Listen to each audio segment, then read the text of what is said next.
our Regional Disability Summit in Asia and Suitable and Inclusive Employment of Persons with Disabilities after COVID-19 pandemic. Very glad that we are here together for our Regional Disability Summit in Asia. My name is Jong Kim, and I am working in Disabled People's International in Korea, and I am in charge of this Regional Disability Summit in Asia. So we are so pleased to join today with International Disability Alliance and Korean Employment Agency for Persons with Disabilities, and also Korean Disabled People Development Institute, and also Lee Jong-sung, members of the Parliament of People's Party, and Kim Ye-ji, members of the Parliament of People's Power Party, and Choi Hae-young, the members of the Parliament of the Democratic Party of Republic of Korea, along with the co-sponsorship with Korean International Cooperation Agency. Once again, we are very delighted to have you all with us today. So before moving to our presentation keynote speech, I would like to just share with you some general housekeeping guidelines with everyone, with the participants. So the basic ways of guideline is similar to the existing webinar. So as you can see on the screen, all the attendees' microphones and the camera are automatically off during the event. And only the panelists, only the speakers have their microphones and cameras on when we ask their opinions. Captions for this event are also available by clicking the CC button, which is also found at the bottom of the Zoom screen, the back navigation panel. The chat box opens only to the in order to communicate with staff. So panelists, please give your attentions when you have a message on the chat box. Also, if any attendees have some questions, there is going to be a Q&A box in the back navigation panel at the bottom of your Zoom screen. So if you send us questions through the Q&A box, the questions are exposed to the staff only. So we will try to reserve some times at the end of the discussions and to address all the questions as the time allows. So today, as we introduce our sign language interpreters and simultaneous translators throughout this event for their support. So you could always choose the option translation we provide English to Korean. So now we will present the proposal of our Regional Disability Summit. So Article 27 of the UN CRPD recognizes the right of the person with disabilities to work on the equal basis with others. This includes the right to the opportunity to gain living by work freely chosen and or expected in the labor markets and the work environment that is open, inclusive, and accessible to persons with disabilities. So this Regional Disability Summit aims to provide the forums of discussions and the outcome of which showcase opportunities and challenge to inclusive employment and hopefully paving the road to reduce employment gaps and overall stigma around the employment of persons with disabilities.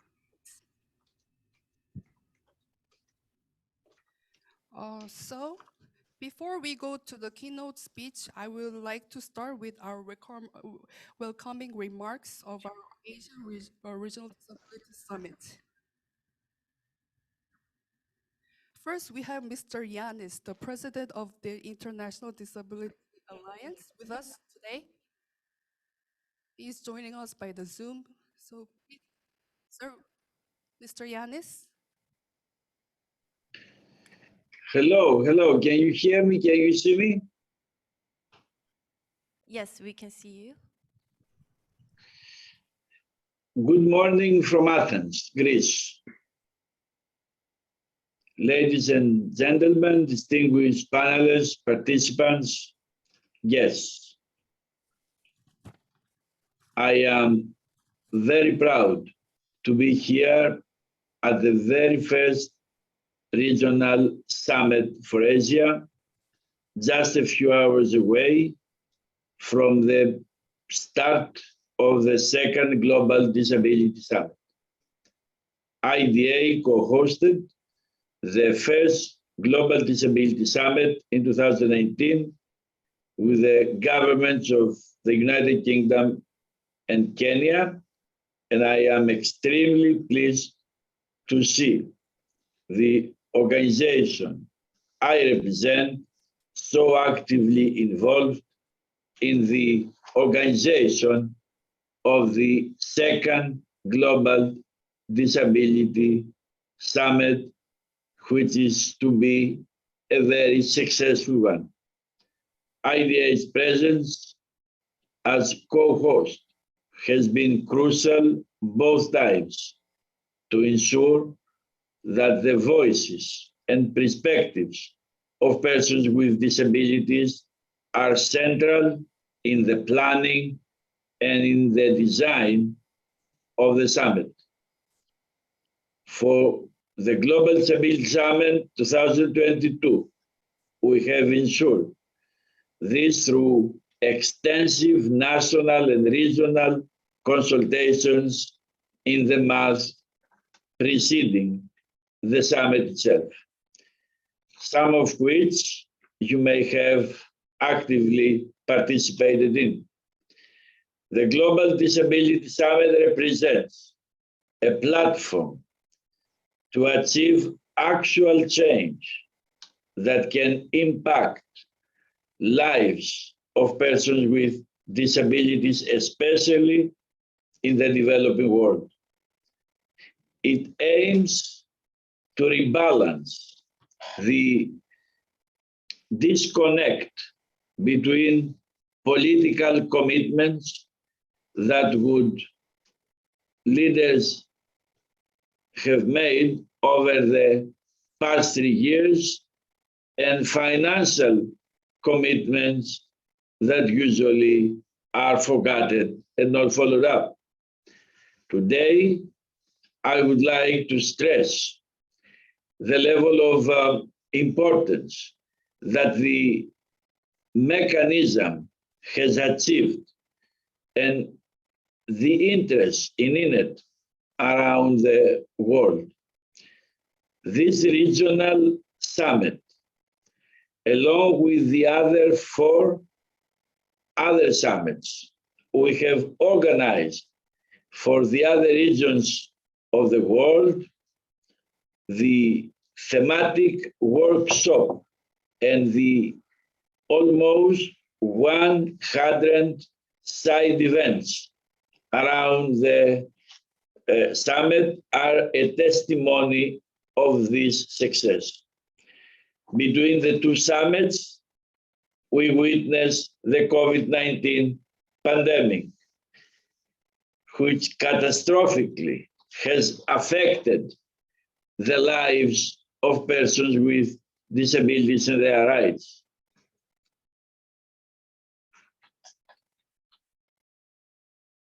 Against this backdrop, we are gathering today to reposition the disability rights once again at the right track. It has to be the priority topic of governments, agencies, of the private sector, academia, and of the civil society sector once again. It has to be a priority in a very sustainable way against all challenges and crises that we may face in the future. The disability agenda cannot be fragile anymore. Persons with disabilities cannot be overlooked anymore.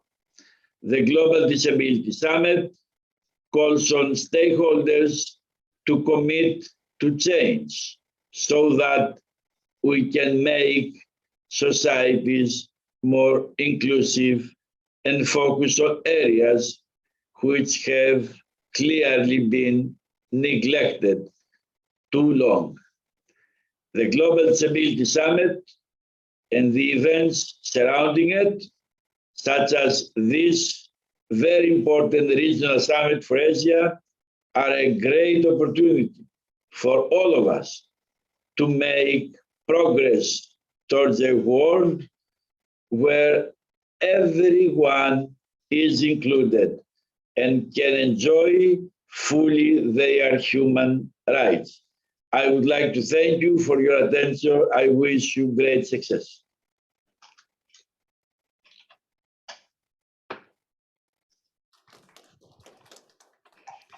Thank you very much, Mr. Yanis, for your welcoming remark. I'm Executive Director of the International Disability Alliance. It's my greatest pleasure to speak today at the opening of this regional pre-summit to the Global Disability Summit 2022 that will be held February 16 and 17 and will be co-hosted between governments of Norway, Ghana, and International Disability Alliance. It was only like yesterday. It seems like it was only yesterday that we met in Seoul in 2019 when National Disability Alliance was organizing a board meeting and attending as well a meeting organized by Dpi Korea. We met and established many partnerships with many organizations during the visit. We are carrying many fond memories from this period of time. Now, today we are at the beginning of this very important regional summit, which has a goal to collect commitments and to inspire many stakeholders to do more when it comes to disability inclusive development and humanitarian action. We know that the goal of the Global Disability Summit is exactly that, to advance the investment and commitment to disability inclusive development. So we are very grateful you came together today to deliberate on very important topic of inclusive employment, especially in the light of the COVID-19 pandemic, which significantly negatively affected persons with disability. Especially one area that was most affected was the area of employment. Therefore, today we are doing a very important job. Thank you so very much. I would like to wish you a very fruitful meeting, and I'm looking forward to read the results of this meeting as well. Hopefully, see many commitments that will come from this region. I'd like to once again thank the organizers and the friends and colleagues from Dpi Korea. I wish you all the best. Thank you very much. Hello, I'm Hwang Gang-shi, the president of DPI Korea. So first of all, I'd like to congratulate on the opening of the Global Disability Summit in 2022.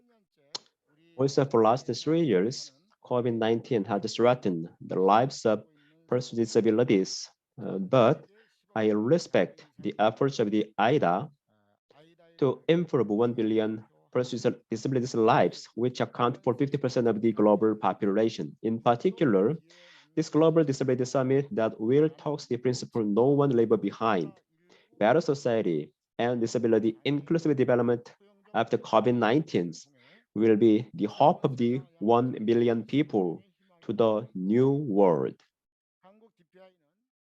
DPI Korea is the representative disability rights organizations with aim of realizing the full social participation and equal opportunity of persons with disabilities. And since 1986, after establishment, Dpi Korea is the only one member organization in Korea of the DPI International, as I mentioned before. For last 36 years, DPI Korea has been done various activities such as policy development, human rights education, and raise awareness for the full social participation and equal opportunity of disabled people in Korea.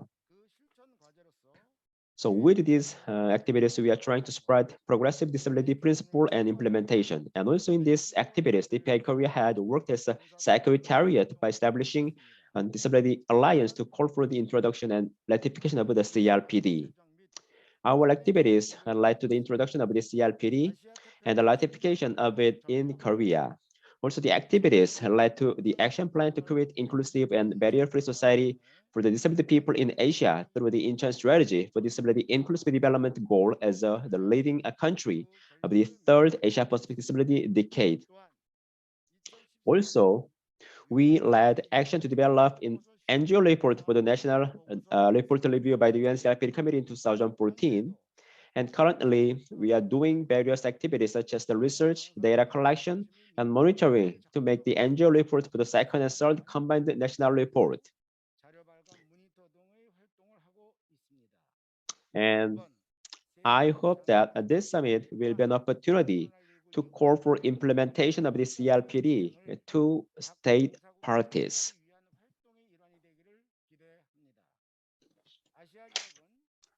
In the Asia region, around 690 million persons with disabilities, which is over half of the total disability population, are living now.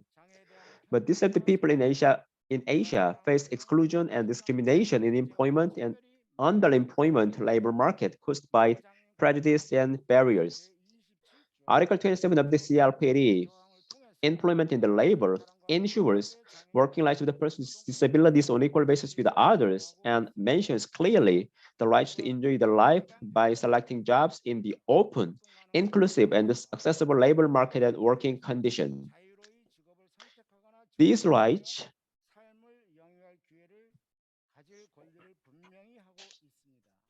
and also these rights must be led a proper measure, including enacting new law. But since inception of COVID-19, employment condition in Asia has been getting worse.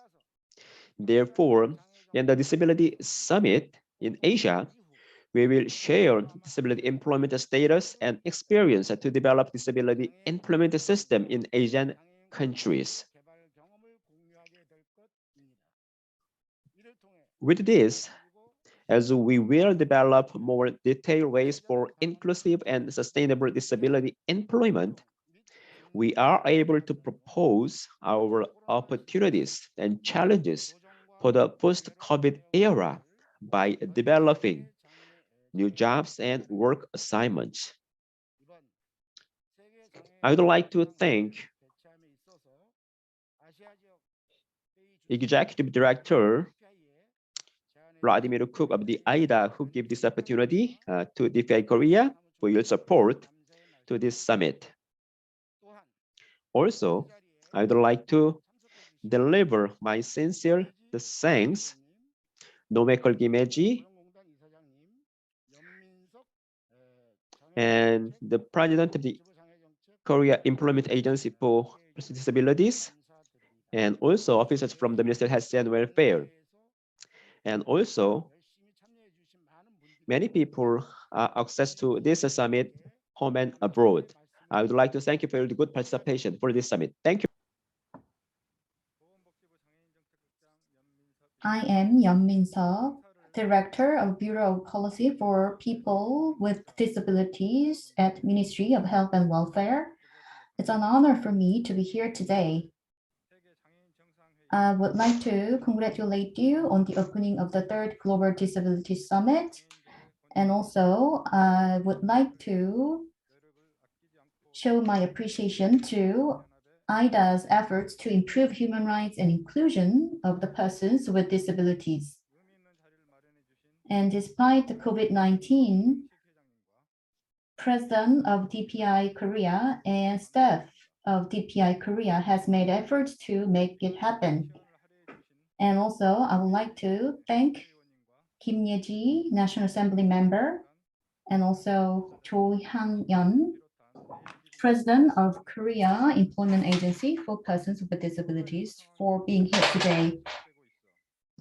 The COVID-19 situation has been going on for more than 2 years, and it is a serious threat faced by the global community and also people with disabilities. So we would like to reform our policy so that we can provide more support to the persons with disabilities. And also, we would like to provide more customized services to the disabled persons. By hiring disabled people, we can sever the ties or vicious circle of disability and poverty. That's why we are here today to discuss the issues of the employment of the persons with disabilities. So the government will strengthen our policy to provide more jobs to the disabled people. We will provide financial support, and by providing these services, we increased the jobs by 10,000 jobs. And also, we provided more income to the disabled people. And also, we are diversifying the jobs for the disabled people. And also, we are providing customized services and jobs for the severely disabled people. It is a pilot project from the Korean government. Still, there is a prejudice that the disabled people are not productive. So this prejudice and stereotype is not just a problem for one country or an Asian region. It's a problem faced by all humanities.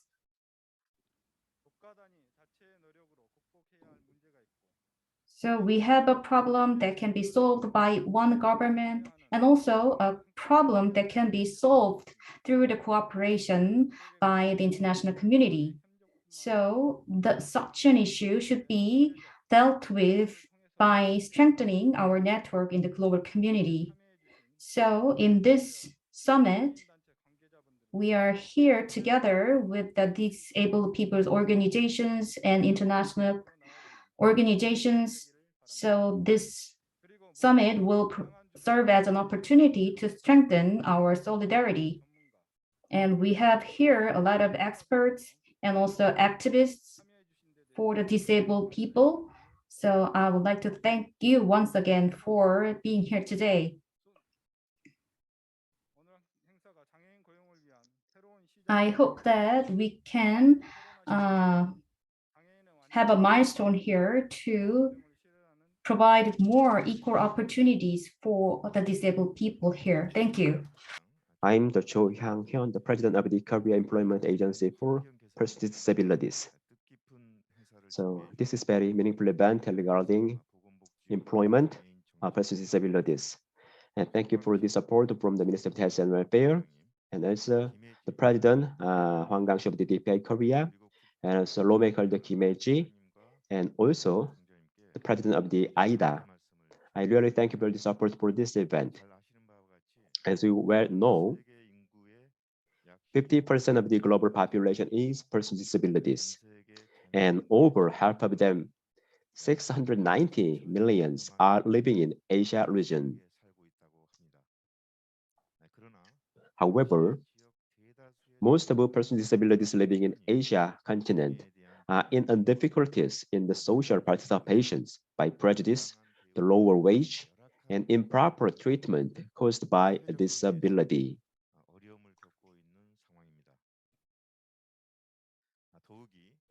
Economic recession caused by the long-term COVID situation and the rapid fourth industrial revolution decreases the jobs for persons with disabilities. Therefore, ensuring and maintaining stable jobs for the disabled people are more important than ever before. I thank disability employment experts from many countries who are being here to solve these problems in spite of your busy schedule. Thank you for your participation today.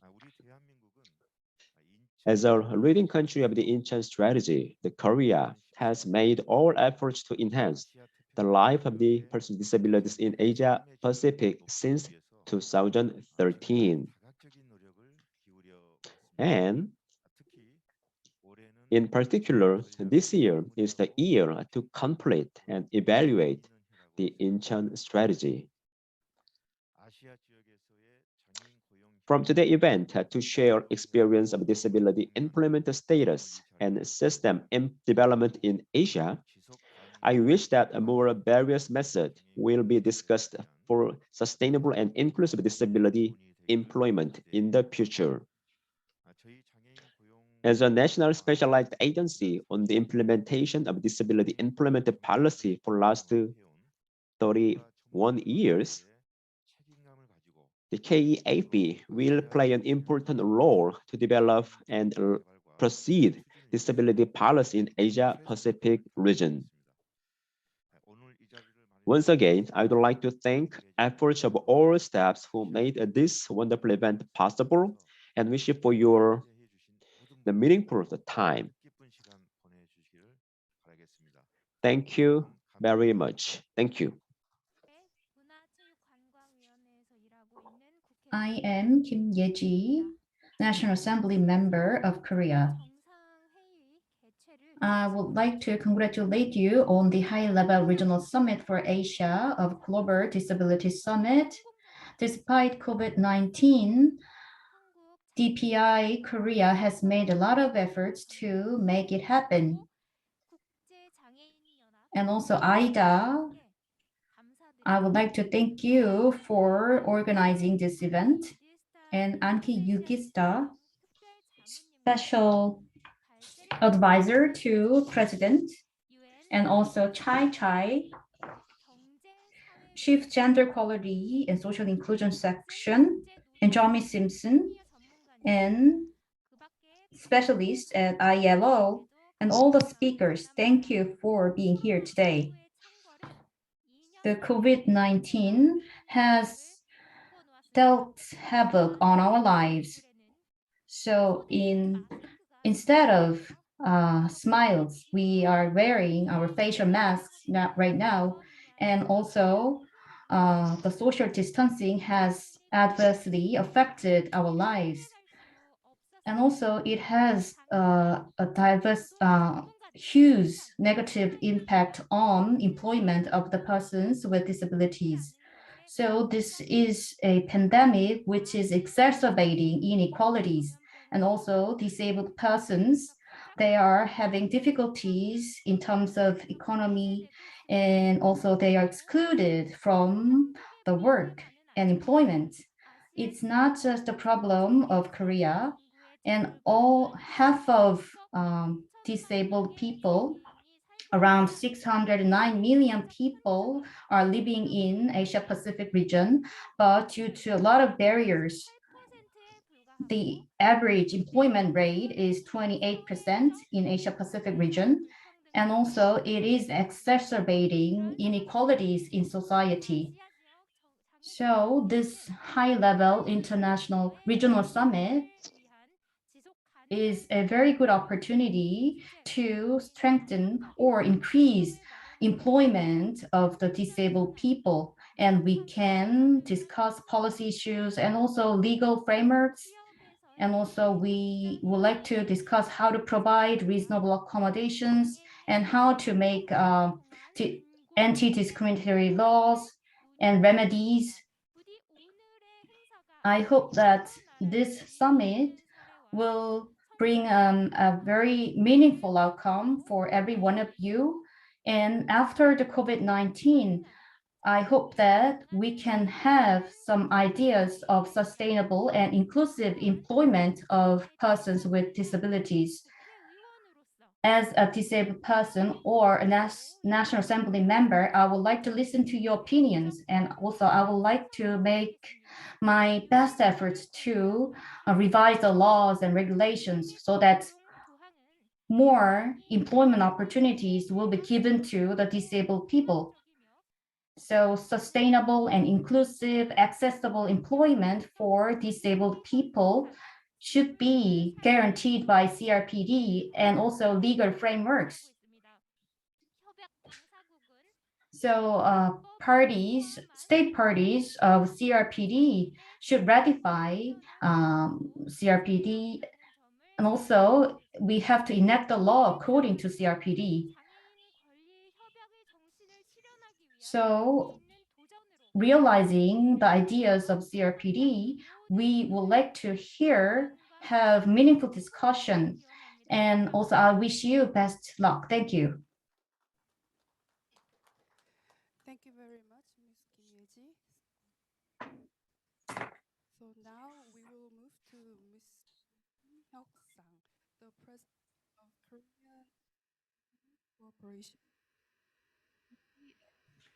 Choi Kyung-suk, the President of Korea Disabled People Development Institute, has sent us the video of the welcoming remark for our national disabilities.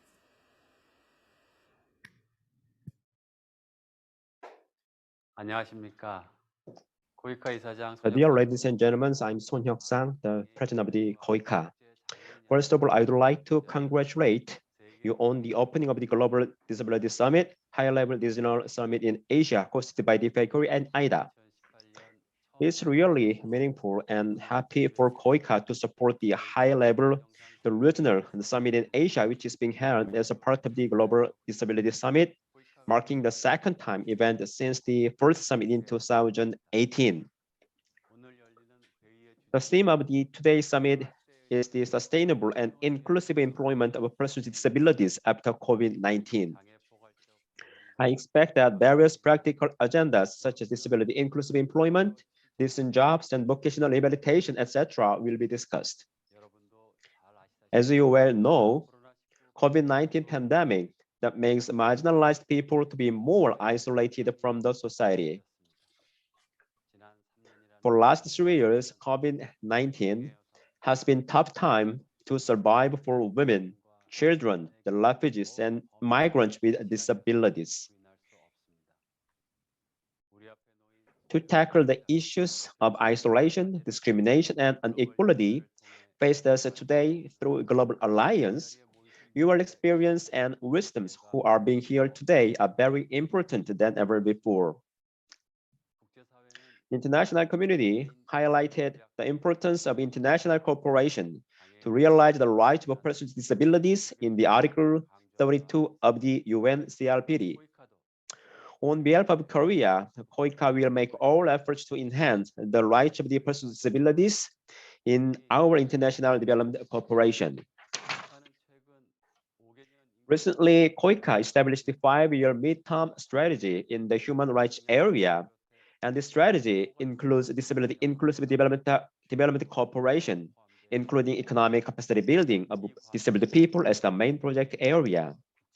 In this process, we highlight strengthened partnership through cooperation with disability organizations, international agencies, and other donor agencies.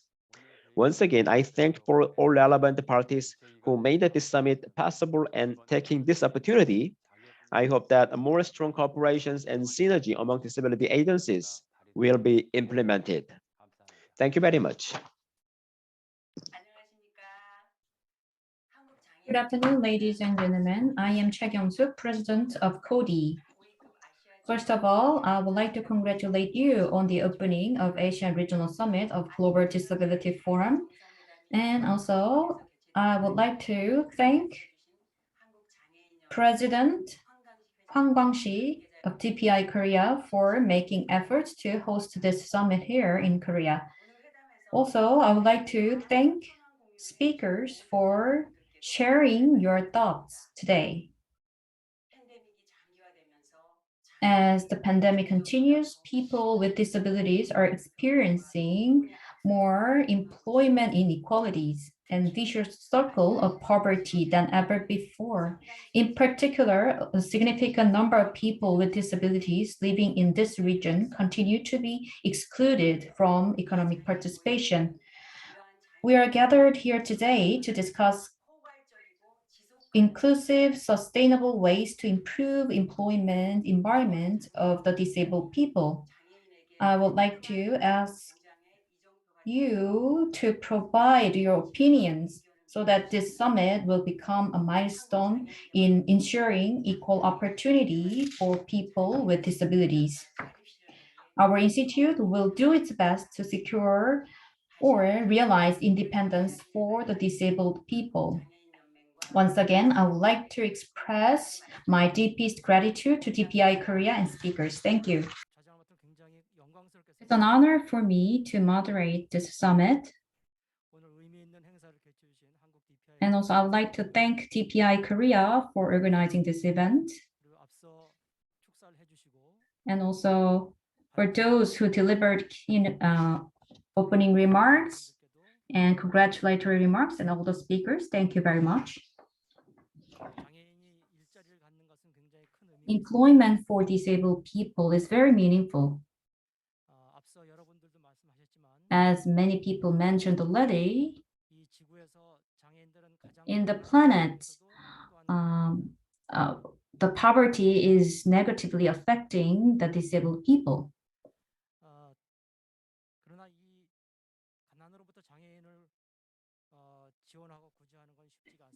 But it's not easy to eliminate poverty for disabled people.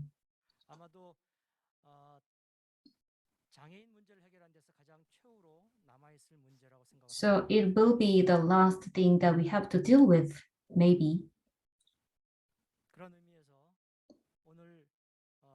Against this backdrop, I hope that this summit will be very meaningful in shared policies of Korea and other countries in ASEAN region. I hope that we can have meaningful and fruitful result from this summit. Before we begin the keynote speech,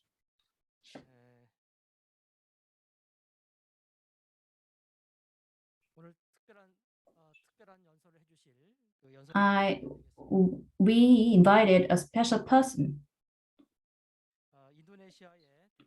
She's special advisor of the President of Indonesia, Auntie Yudhista.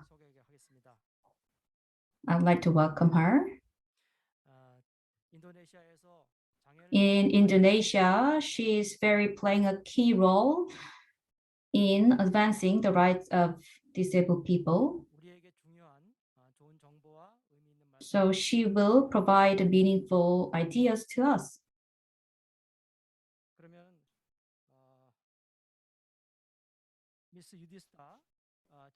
Ms. Yudhista is now logged in, connected, and we would like to welcome her.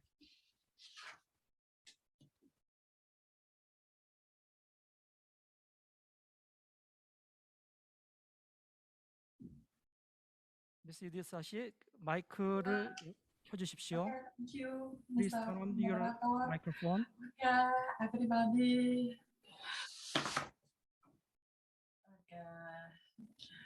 Okay, I'm honored to be here in this amazing moment. Regional Summit in Asia. Wish I can meet the representative from all over the world. I believe we are here gathering for a very noble and sustainable purpose for all elements of society, including persons with disabilities. Please allow me to introduce myself. My name is Auntie Yudhista. I'm deaf, and I'm a special advisor staff of President Republic Indonesia. I am representing Indonesia to inform the progress on how Indonesia government has done to respect and actualize fulfillment of the right of persons with disability in Indonesia. Okay, well, based on the data from the Central Bureau of Statistics, number of disabled persons in Indonesia, according to National Social Economic Survey year 2020, are 23 million persons, or more than 8% of total population in Indonesia. From that number, around more than 2 million are in the productive age. Next, Indonesia's commitment for persons with disability in the country has been proven by ratification the UNCRPD in 2011, which followed by the passing of law number 19 year 2011 and the passing of the Convention on the Right of People with Disability. Back then, Indonesia already has the law number for year 1997 on the handicapped persons. In the previous law, persons with disability were still seen as persons who needed support and help or charity and medical approach. And then law number 8, year 2016 on persons with disability was passed in the fifth era of our president. His name is President Joko Widodo and marked the change of the approach from charity-based to human right-based approach for persons with disabilities who are no longer seen as persons who only needed support or object of charity, but as subject to be respected, protected, and fulfillment their right as a human being. In line with the effort to uphold the change of approach, Indonesia's commitment to carry out the mandate of law on persons with disabilities and formulate various implementing regulations. Until this day, we have 7 governments regulations and 2 presidential regulations have been passed to technically regulate various aspects on the fulfillment the rights of persons with disability. The passing of derivative regulation were carried out in the stage in 2019. 2 regulations were passed which are first, social welfare for persons with disability initiated by Ministry of Social Affairs. Second, planning, implementation, and evaluation the fulfillment of persons with disability initiated by Ministry of National Development Planning. In 2020, 7 more regulations were passed which are first, reasonable accommodation for students with disabilities initiated by Ministry of Culture and Education. Second, reasonable accommodation in court initiated by Ministry of Law and Human Rights. 3, accessibility in settlement, public service and protection from disaster initiated by Ministry of Public Works and Housing.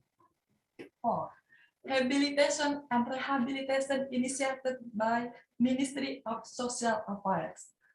5, disability service unit in the field of employment unit initiated by Ministry of Labor.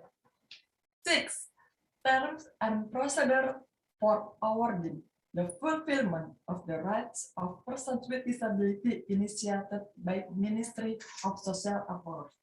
And 7, National Disability Commission initiated by Ministry of Social Affairs. Next. We are all aware that due to COVID-19 pandemic, all activities are affected, including for vulnerable groups. Persons with disabilities are also affected by the situation, especially in the health and economic capability field. Indonesia's government are also very aware that health issue is crucial and its commitment to give priority vaccination for vulnerable groups. In the early 2021, When vaccines were already available, Indonesia's government, with the Ministry of Health as leading point, carried out vaccination for persons with disability and their support system. Also, in 2021, National Disability Commission was inaugurated as an implementation of the law. It was an historical moment for Indonesia because now we have government institutions that will carry out the task to observe, evaluate, and advocate cross stakeholders toward fulfillment disability rights. And this year, Indonesia received an outstanding opportunity to host the G20, in which their inclusion issue for disability become one of strategic agenda in the working group and engagement group meetings, and also international delegate in G20.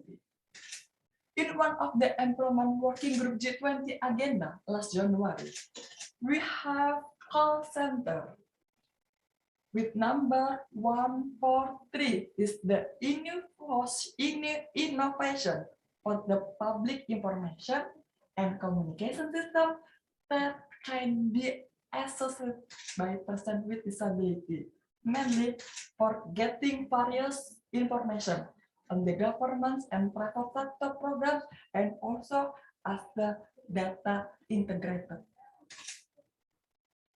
Next, and now we're talking about the empowerment and independence of persons with disabilities.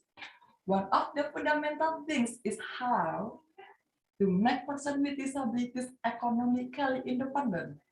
We see here in terms of employment, this is how about to fulfill the labor market mechanism, namely from the demand side and from the supply side. In terms of demand, of course, we enforce the public sector and private companies that act as employers to carry out the mandate of Law Number 8 of 2016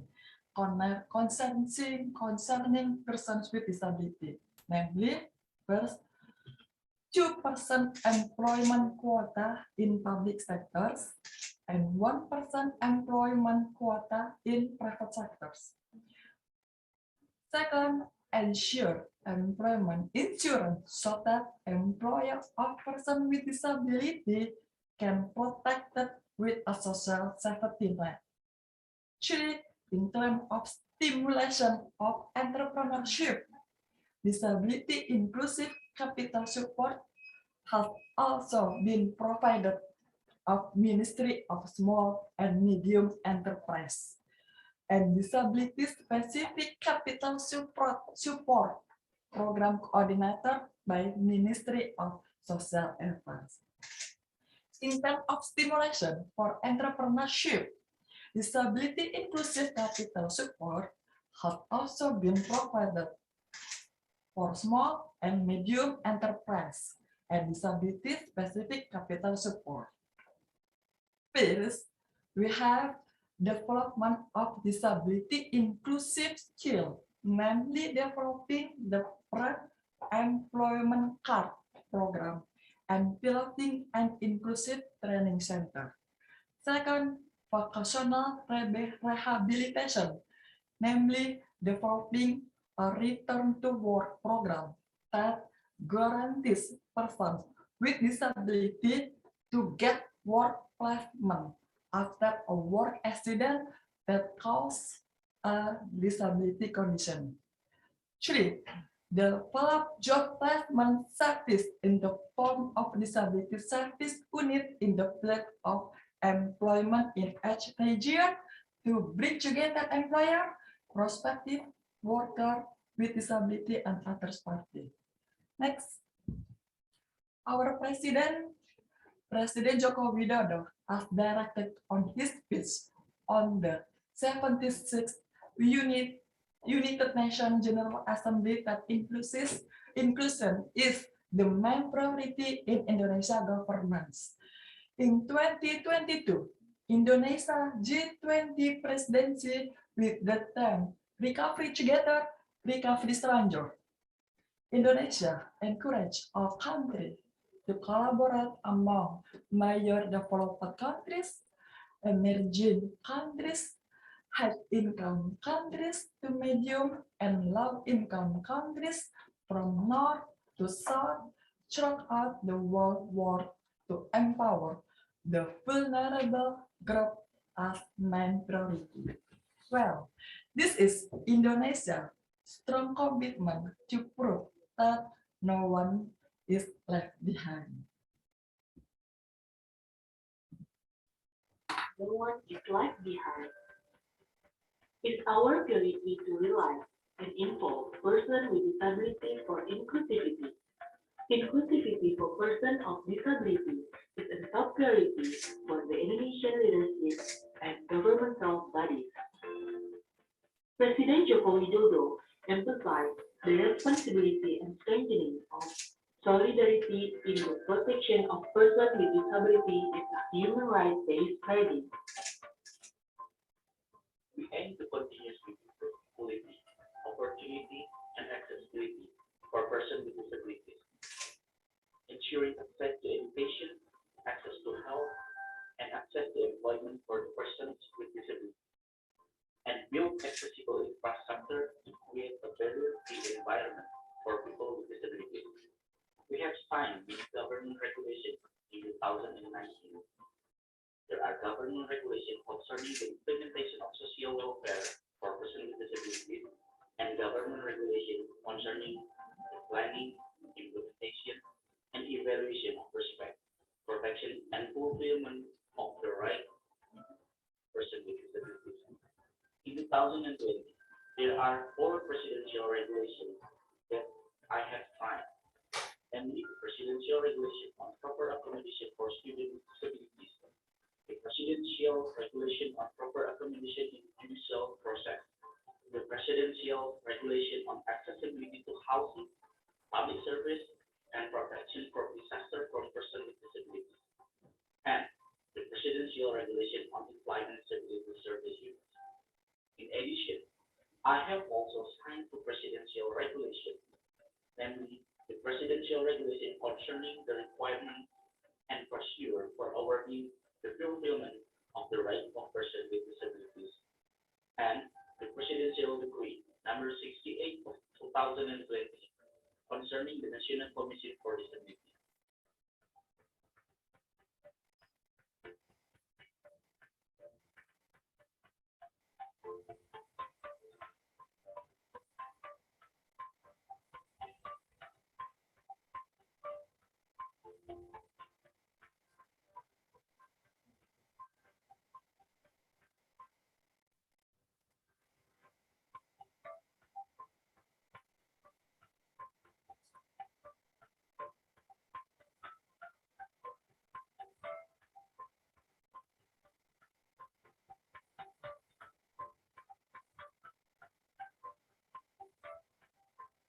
The International Day of Persons with Disabilities 2021 was marked by the establishment of the National Commission of Disabilities, in charge of monitoring, evaluating, and advocating for the implementation of the rights of persons with disabilities. So, the program related to persons with disabilities can be identified systematically and measurably.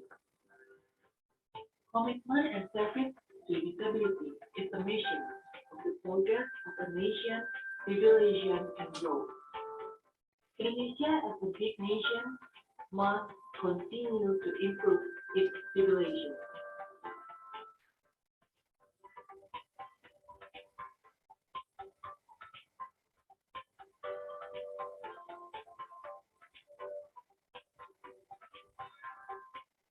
This year, the International Day of Persons with Disabilities was marked by the establishment of a National Commission on Disability, which is tasked with monitoring, evaluating, and advocating for the implementation of the rights of persons with disabilities, so that the programs related to persons with disabilities can be identified systematically and measurably.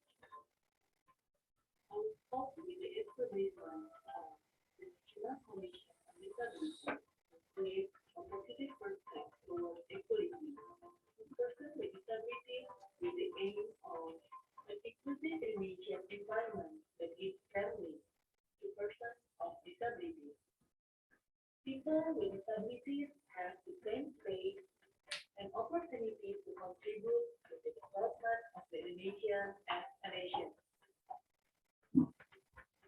In building a disability-friendly Indonesia, we together with the National Commission on Disabilities, KND, for the first time in history, created a digital innovation-based contact center platform for people with disabilities, named Dita Disabilitas Tanah Air 143.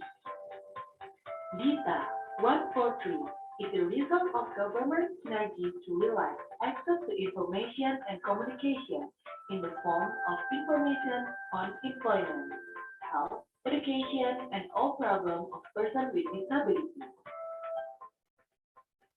Regulatory policies regarding persons with disabilities have been signed. Indonesia is fully committed to ensure that all policies are implemented properly, executed faithfully toward inclusion, way of life, because we believe that everyone is equal. Okay, thank you very much for your enthusiasm. I really look forward to valuable collaboration and participation in creating a more inclusive world. Hopefully, what has become good practice in Indonesia can be an example for all of us, and I'm very happy if I can see promising practices and have the opportunity to learn the good practice from other countries can be applied in Indonesia. Really nice to meet you. Thank you so much.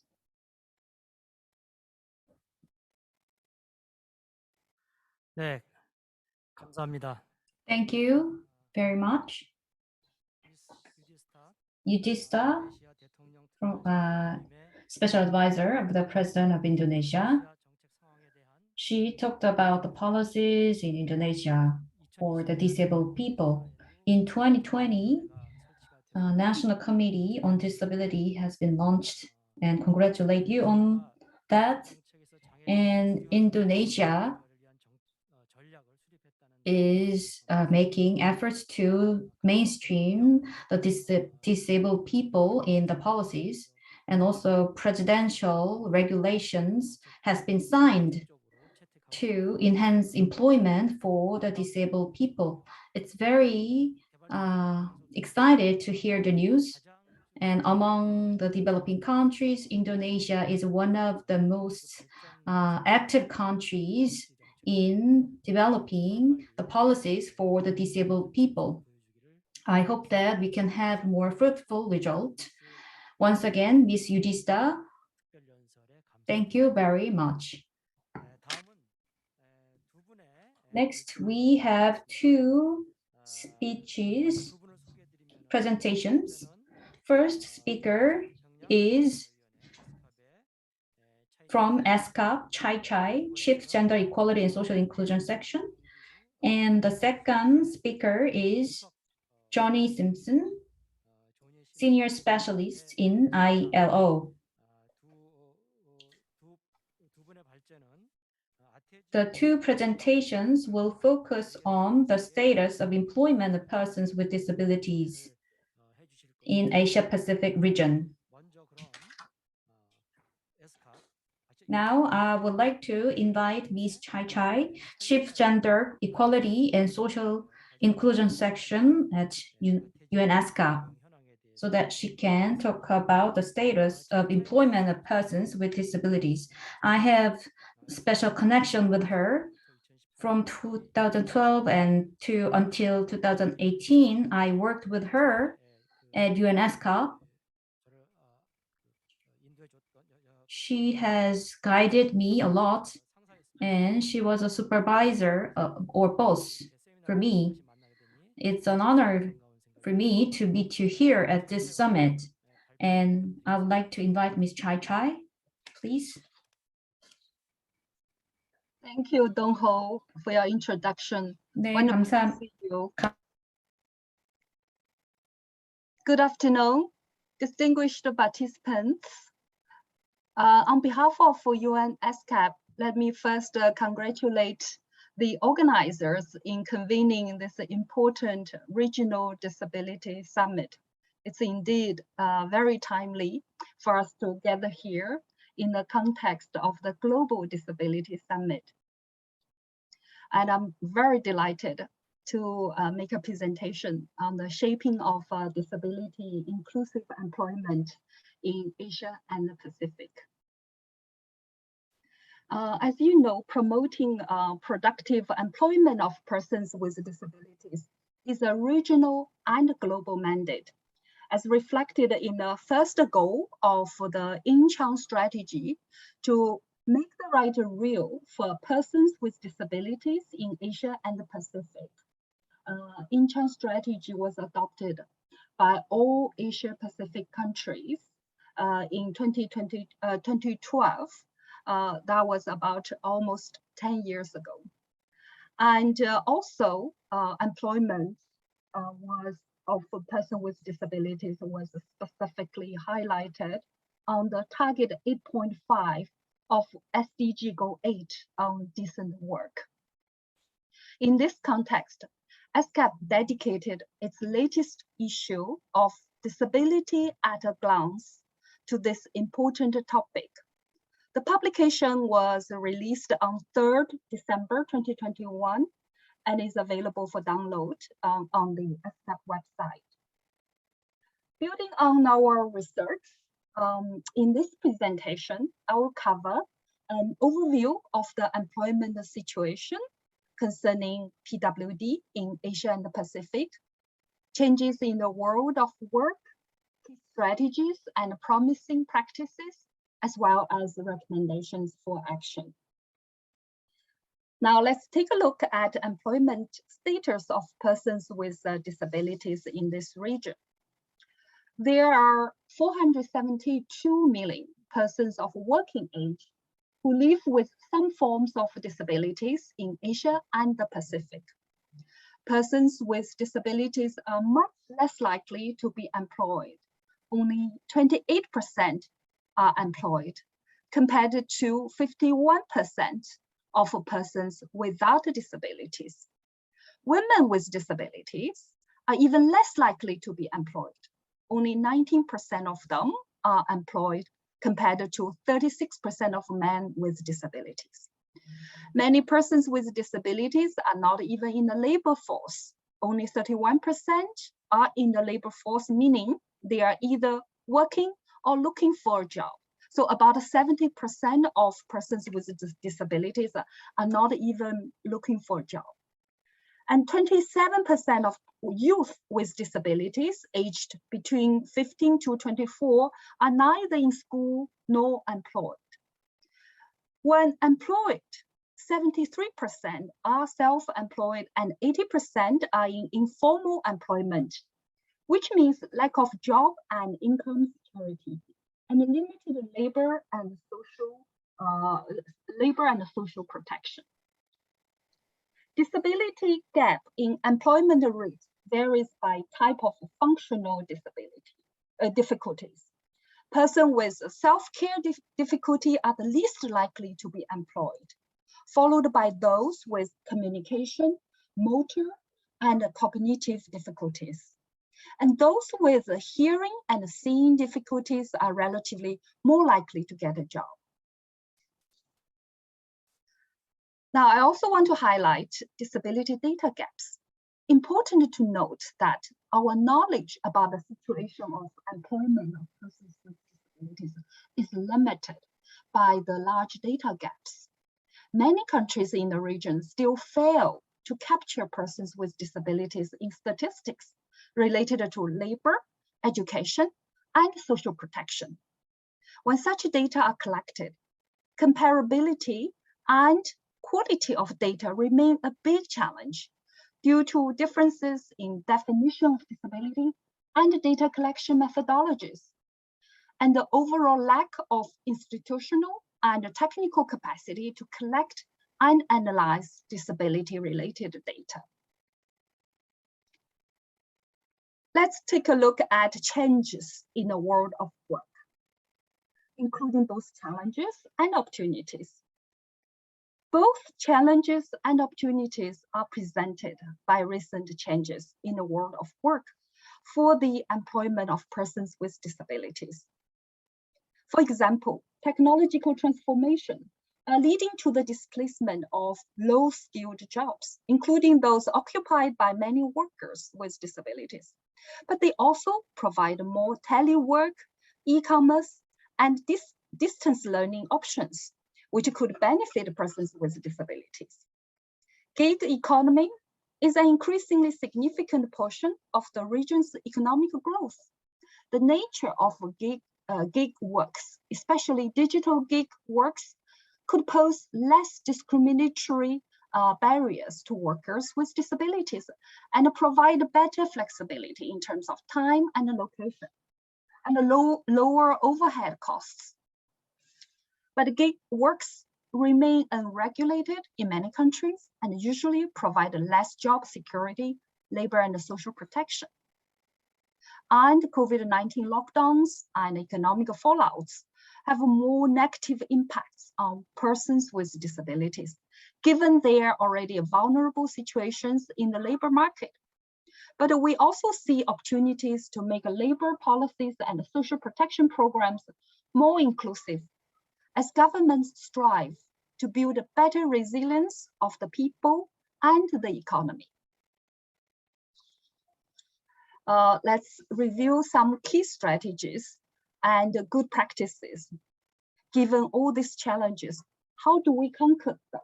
There are strategies available based on our studies and good examples we can share from countries in the region. I want to give a very quick overview of the key strategies here. Countries in the region have adopted a wide array of strategies to promote disability inclusive employment, which are summarized in 6 categories as shown in the box on the right side. These strategies are guided by the transformed understanding of disability and the shift in policy focus from sheltered employment to supported and open employment for persons with disabilities. I will now introduce each of these strategies and inspiring countries' practices. First, overarching legal frameworks. Some countries, such as Fiji, Nepal, and Vietnam, include in their constitutions specific provisions on employment equity and non-discrimination concerning persons with disabilities. Others may adopt specific employment equity and non-discrimination laws, such as in India and the Republic of Korea. These overarching legal frameworks serve as a critical foundation for ensuring the rights of persons with disabilities to employment. Government can also develop specific laws and policies as well as programs to promote employment of PWDs, as we just heard from Indonesia.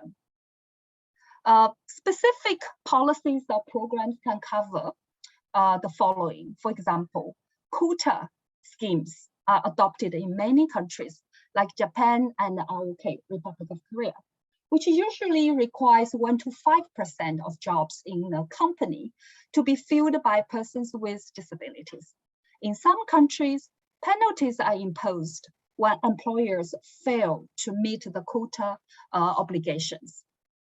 Preferential contracting is another strategy to incentivize firms and organizations to hire persons with disabilities in accessible and inclusive labor settings by awarding public procurement contracts on preferential conditions.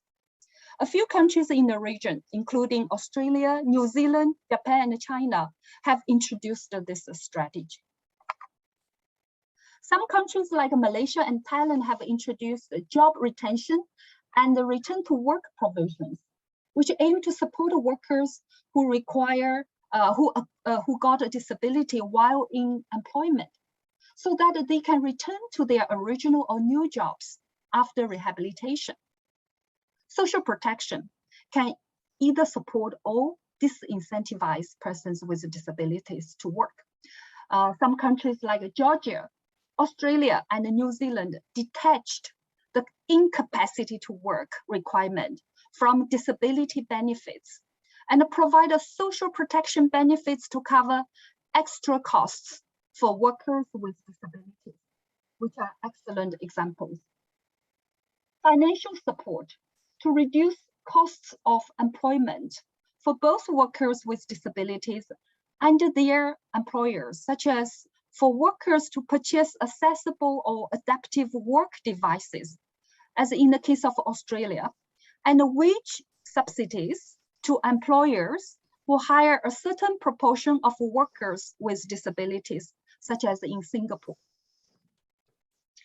We can also take a look at the strategy on training and coaching to prepare persons with disabilities for the labor market.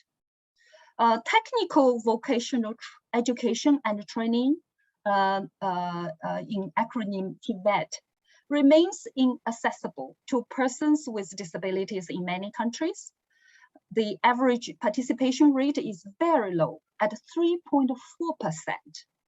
Some countries like Bangladesh, Vanuatu, and Singapore have integrated disability inclusion in their TVET sector planning and invested to make a mainstream or disability-specific TVET programs more accessible to persons with disabilities and the skills more relevant to work. Job coaches play an important role in coaching and supporting both workers with disabilities and employers before and during the job placements. Malaysia set a good example in this regard. Other countries like China and Indonesia introduced job-seeking skills tailored for job seekers with disabilities. These are just a few examples. I'm sure there are also good examples from other countries. I also want to mention an important strategy in terms of employment services. Some countries provide employment services to persons with disabilities, either through tailored disability-specific program or as part of the mainstream employment service programs. These programs may be run by government service providers, CSOs, or private entities. Republic of Korea, Japan, Singapore, Thailand, and Vietnam all have good practices in terms of employment services. An important strategy is to provide special support to persons with disabilities in terms of entrepreneurship. A number of countries have also introduced favorable policies and programs to support entrepreneurial aspirations of persons with disabilities with favorable tax policies, business skills training programs, microcredit service, and supporting entrepreneurs with disabilities to better access markets and business networks. Let's also take a look at enabling environment. We have found that countries with more advanced accessibility in the general environment, including ICT, and better social attitudes towards the capacity of persons with disabilities would be better able to provide support for the employment of persons with disabilities. So this highlights that it's important to foster an enabling social environment in general. In the DAG 2021 publication, you will be able to find more analysis and in-depth information about the design and the good country practices related to all these strategies I have just highlighted. Based on our review of existing policies, strategies, and good practices, we propose the following policy options for consideration by governments in the region.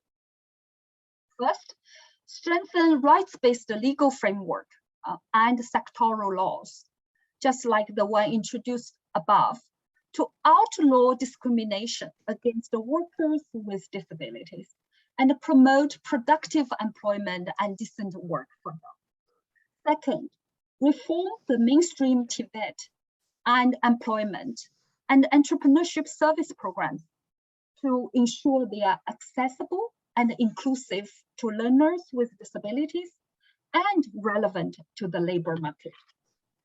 Third, provide employers with necessary financial incentives and technical guidance for them to provide accessible and inclusive labor settings and facilitate the development of business and disability networks. Fourth, continue to invest in accessibility, the development of which remains very uneven across the region, and make substantial investment to change misperception about persons with disabilities and their capacity to work. Cutting across these specific employment promotion strategies, countries also need to ensure the participation of persons with disabilities in the design and implementation of these policies and programs. Also invest to improve disability labor statistics in order to better inform policy planning. Finally, be strategic and smart at seizing the opportunities that have emerged due to technological advancements, the booming gig economy, and policy reforms in response to the pandemic, while being mindful of the vulnerabilities they may bring or have brought to persons with disabilities. This concludes my presentation. Thank you very much.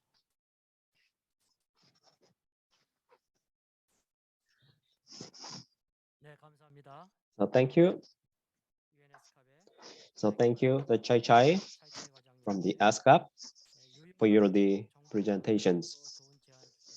Thank you for the good suggestions and the unique informations for this summit. So now the ASCAP is doing some several projects regarding Incheon strategy. And also the director Choi is the head of all these programs and projects. And also regarding for the employment of the disabled people, she mentioned about the current status and then also future directions to go. So she mentioned a good point about this point.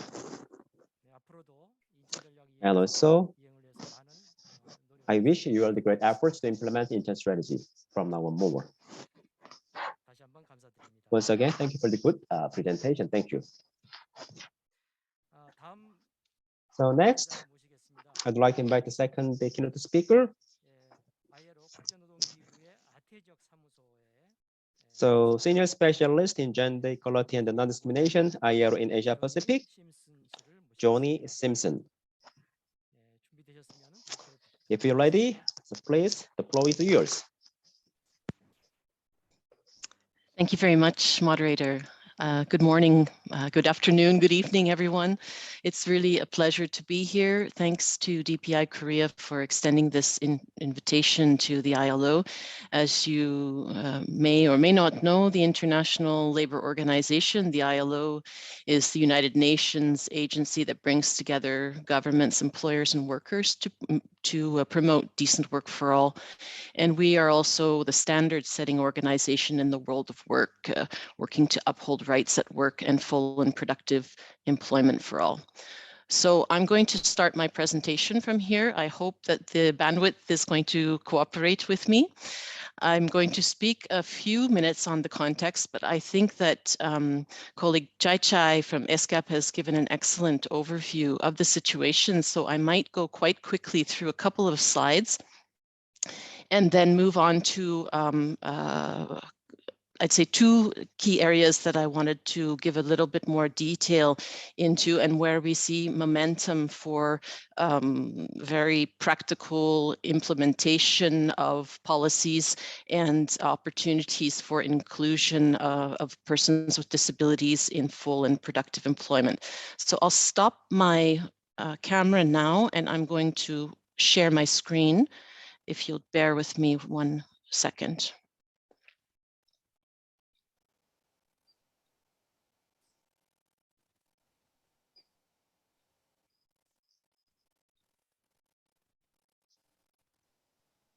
Okay. Can I get confirmation that you see my screen, please?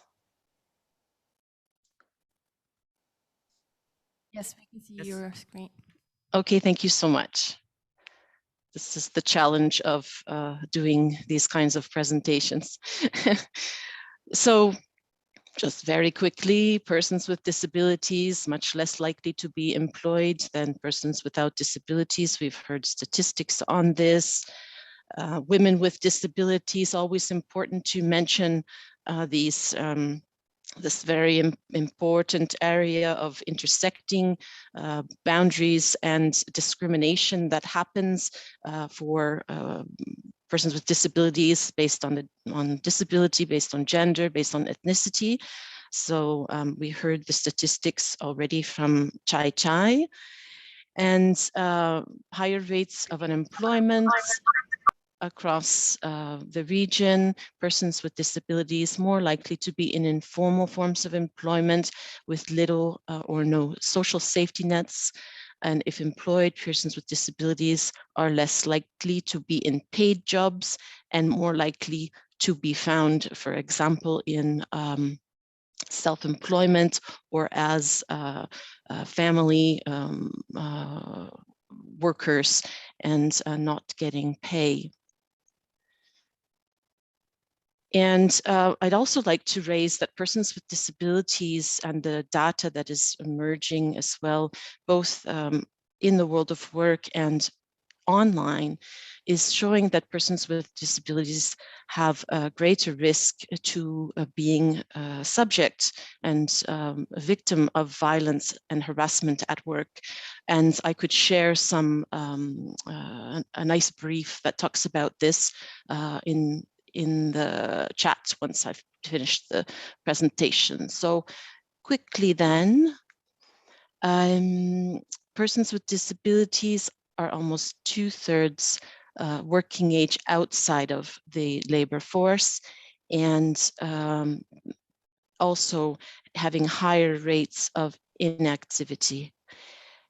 Now, while the unemployment rate among persons with disabilities is higher in most developed countries, in some developing countries, it's lower for persons than for persons without disabilities because of the importance or the often simply not being able to afford to not be at work. But it is then the quality of that work that is at play.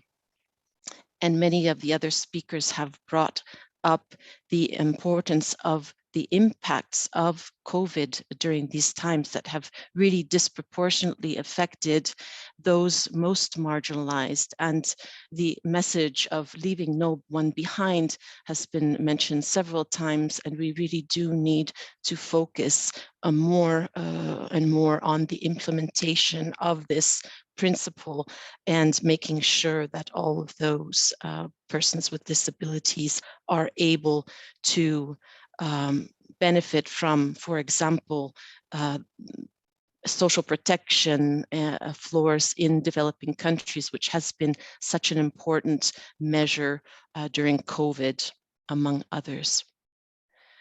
Of course, the available statistics, which Choi has already mentioned, which are, let's say, still showing many gaps. Women or men and women with disabilities are most likely to be self-employed or as own account workers or contributing family workers.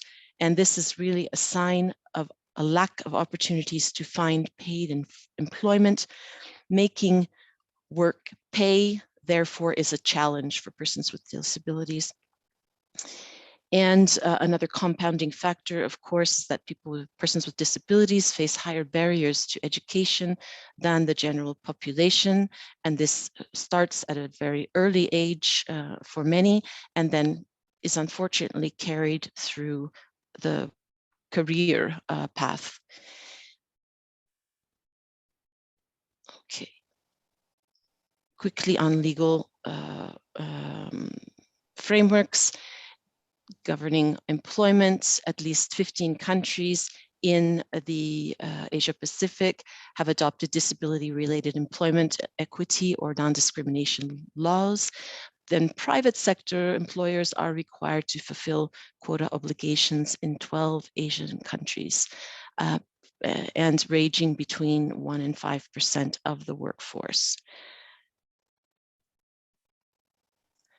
And COVID has certainly, again, really served a blow to employment, with almost 5% of working hours being lost, wiped out during the last year in the region. And this has been disproportionately felt by those most precarious in the workforce, namely women, youth, and persons with disabilities, among others.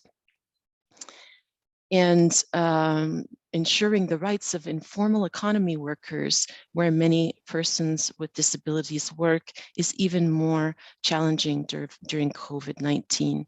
Persons with disabilities have been more likely to lose their job and experience difficulties returning to work. So it is important to be looking at bridges and pathways for persons with disabilities to reconnect to the labor force, and in particular, being mindful of the compounding effect for women with disabilities who may also be facing additional care burdens due to COVID-related impacts. Now, Chai mentioned this briefly, and I wanted to go a bit deeper into digital economy and also on the role of employers. So I'll be spending a couple of slides on this. And in particular, the digital economy we've seen during COVID, there has been an acceleration of the adoption of digitalization. However, of course, looking in terms of leaving no one behind, there are still barriers. But on the positive side, and if we do look for those opportunities, then we can say that there are some areas where there is hope to be held, and also need for making sure that persons with disabilities can be included in the digital economy. So these new digital jobs that are emerging are offering possibilities of new forms of employment, and the use of digital tools is able in many instances to provide and enhance reasonable accommodation, therefore sometimes expanding the opportunities to remove certain barriers. And remote working is making persons with disabilities potentially more accessible to the forthcoming opportunities. And with just generally speaking, the opportunities for the future of work, this will be an area where we will really need to put a strong focus on access, on upskilling, and on making sure that persons with disabilities can and are able to access future of work jobs in this area. And we can see that online platforms that are out there can remove certain barriers being experienced by persons with disabilities, as well as open up new opportunities. But at the same time, I'd like to caution, because we are already seeing that discrimination is being perpetuated in online platforms. Therefore, we need to be getting up to speed with regards to the legislature that protects the rights of workers in the gig economy, and including on the basis of disability. We've done a recent publication in collaboration with Foundation and the Global Business and Disability Network that talks about 6 key recommendations for the inclusion of persons with disabilities in the future of work, including digitalization, So looking at all new forms of employment, relations that integrate disability inclusion, looking towards skills development, and in particular lifelong learning because of the evolving world of work and the need for always upskilling and upgrading skills to be ready to take up the opportunities. Lifelong learning is critical. Having universal design embedded in development of all new infrastructures and services related to digitalization, harnessing assistive technologies, existing and newly developed, to be made accessible and available, and measures to include persons with disabilities in growing and developing the economy. And then, of course, as the ILO, of course, ensuring the labor rights always and continuing going forward. And I'd like to talk about the important role, and I'd say the increasing momentum of the role of private sector for inclusion of persons with disabilities. And ILO has been working for several years with employers. As you may know, employers organizations are part of our constituents. We have tripartism with ministries of labor, trade unions, and employers organizations. So we've had a specific effort on inclusion of persons with disabilities through employers through numerous measures on the promotion of international labor standards, of course, on guidance and resources. And then in particular, I'd like to talk a bit about the Global Business and Disability Network. And the Global Business and Disability Network is really supporting companies in making their employment policies and practices inclusive of persons with disabilities. It's a platform for businesses in order to take up opportunities, share good practices, generate knowledge and disseminate, and basically connect and enhance the inclusion of persons with disabilities across companies. And I'll mention there that there are a number of countries across the region that have established national networks of business and disability. And these are possible opportunities for organizations. The Global Business and Disability Network started with mainly of multinational enterprises. However, that's expanded out towards national organizations, connecting both with international companies, but also with national companies, and more with small and medium enterprises. And I raise this as an important area because, of course, we know that the private sector generates the bulk of jobs. So there is an opportunity here to take up and connect and partner with these networks. There are also in the Global Business and Disability Network, of course, very important players, and the involvement of organizations of persons with disabilities in the steering committee. So you can see there a few stats of the composition, but it's really there as a platform of learning and sharing with across countries and between companies, accessing country-specific business and disability insights. It's also generating cutting-edge knowledge. Of course, I was mentioning this disability and digitalization publication that we did in partnership, and showcasing disability inclusion network, as well as promoting national disability networks. It organizes regional conferences and international conferences, and most of the online activities are open access. And the national business and disability networks are present so far in India, for the region, in India, the Philippines, China and Indonesia, and Australia, Bangladesh, and New Zealand. And perhaps in some of the countries you are from, there may be opportunities to go further with this.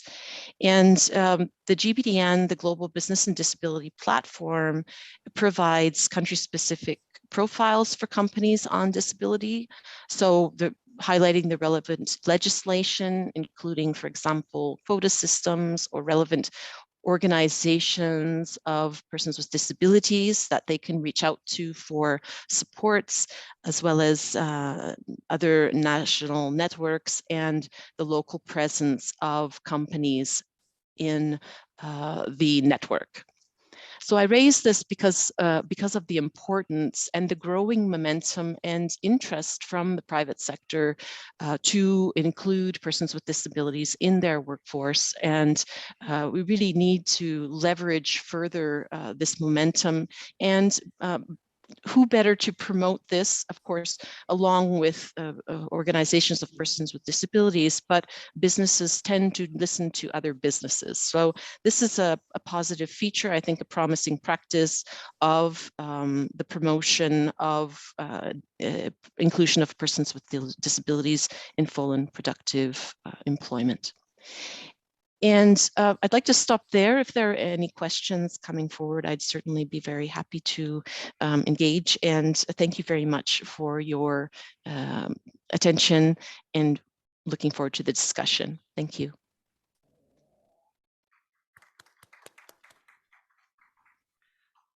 네, 감사합니다. Thank you, Johnny Simpson.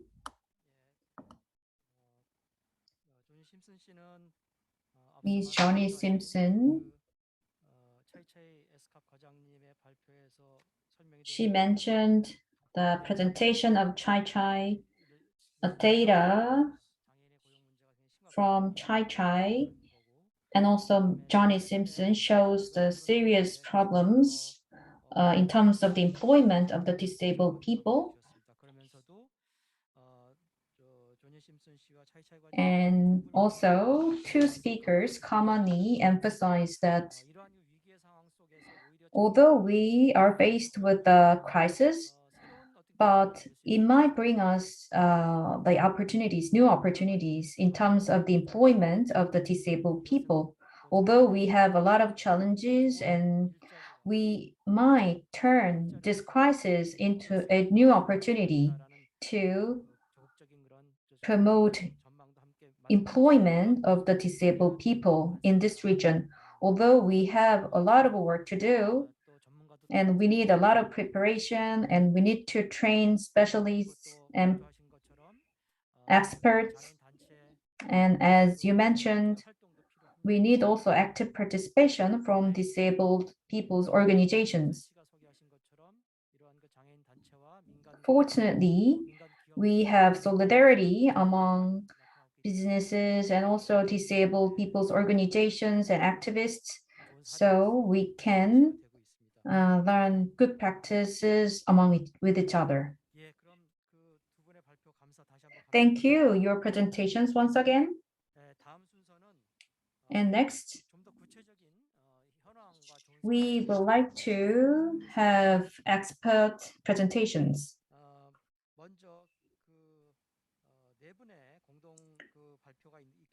We have 4 persons co-presentation. They would like to discuss sustainable, inclusive employment of persons with disability after COVID-19. And from Bangladesh and Malaysia, and also from Korea, these speakers will share their thoughts. And lastly, we will have a short presentation by UNESCO Bangkok. We would like to first invite co-presenters, 4 presenters. Texas Rio Grande Valley University of Texas, Professor Lloyd Chen, and also from same university, Bochat Hossein, doctoral students, And from University of Texas, El Paso, Hee-kyung Lee. And from Turkey, Kursin University, Kayat, Associate Professor.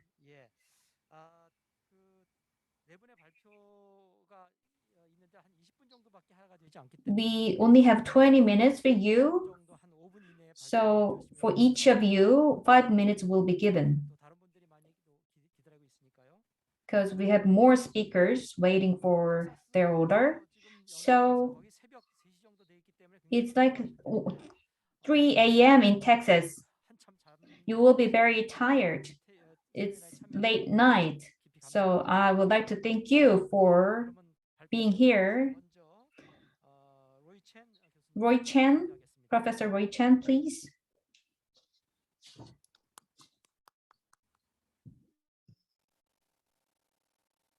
Hi, my name is Roy Chen, and I am honored and very excited to co-present with our group members the employment issues post COVID-19, and I'm very sorry if we sound very exhausted and can hardly open our eyes.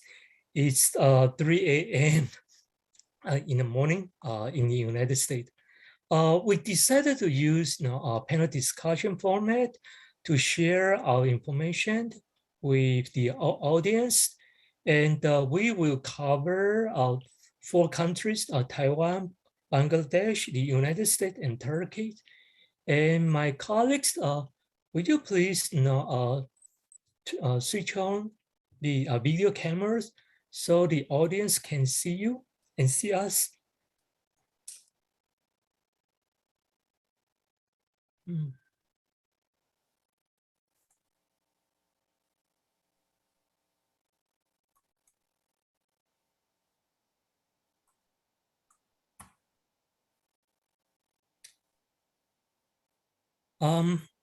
I will focus on the employment issues in Taiwan.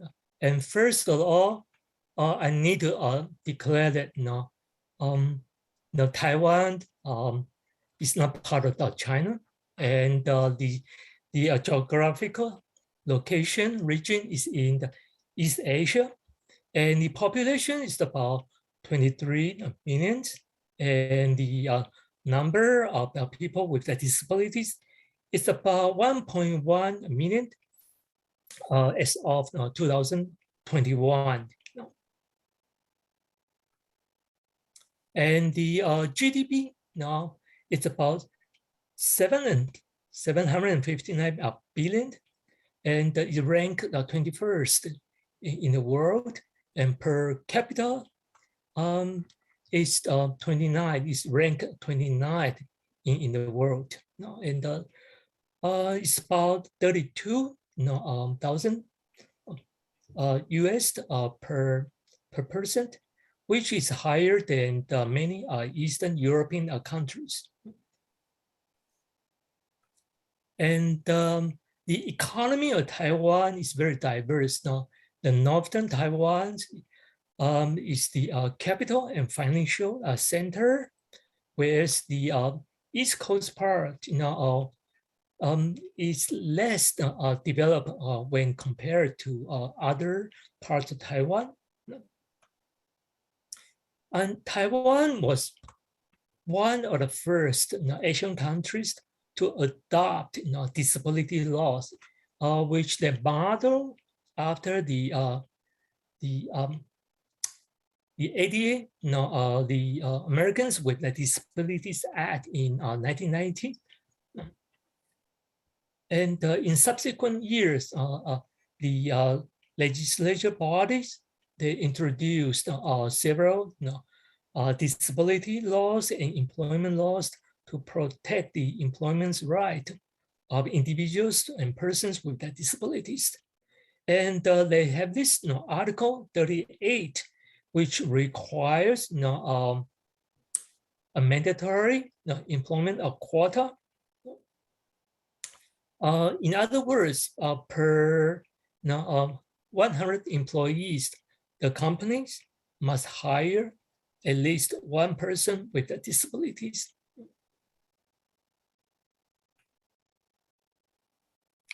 Person with a disability, they are usually the last to get hired, and unfortunately, now they're the first to get fired.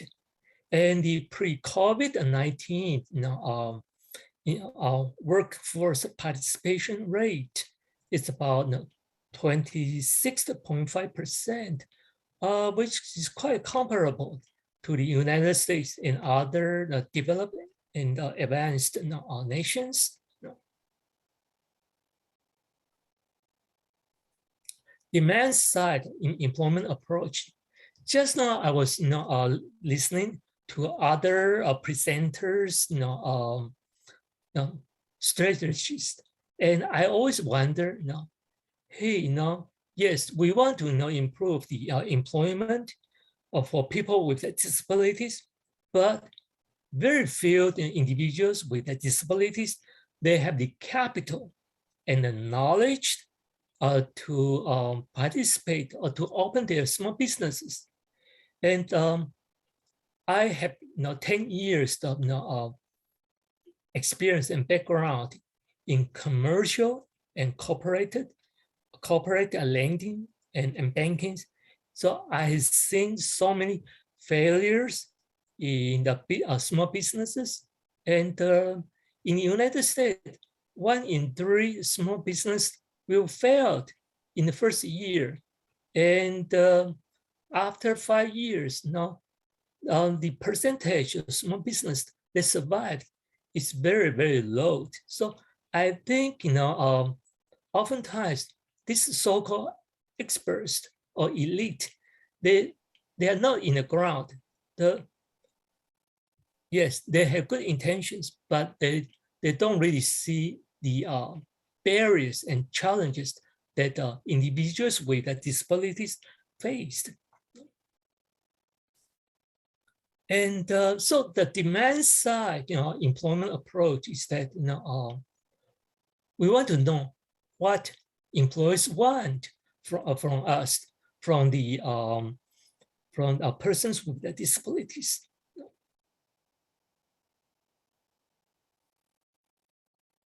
So there's discrepancies between employers'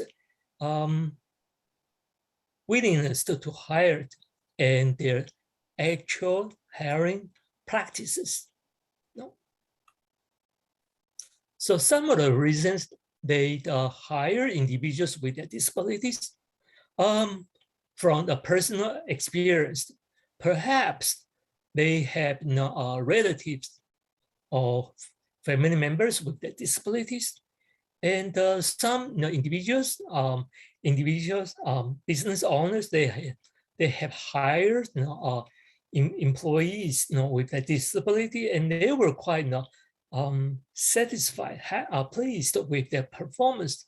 So they are more likely to hire more individuals with disabilities. And it's another reason is a charitable perspective. Maybe they believe in social justice, diversities and inclusions, and of course, government policy implication.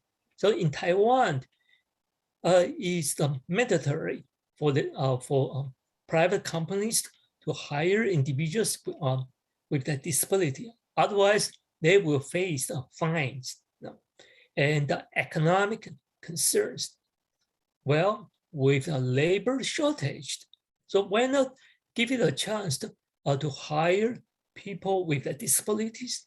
And that can also relate to the US history. During World War II, when able-bodied men were drafted into the armed forces to fight. So at home, that's the first time when women and people of color and individuals with disabilities had the first chance to enter the labor market that was left void by able-bodied men. So post-COVID-19, pandemic employment changes in Taiwan. Well,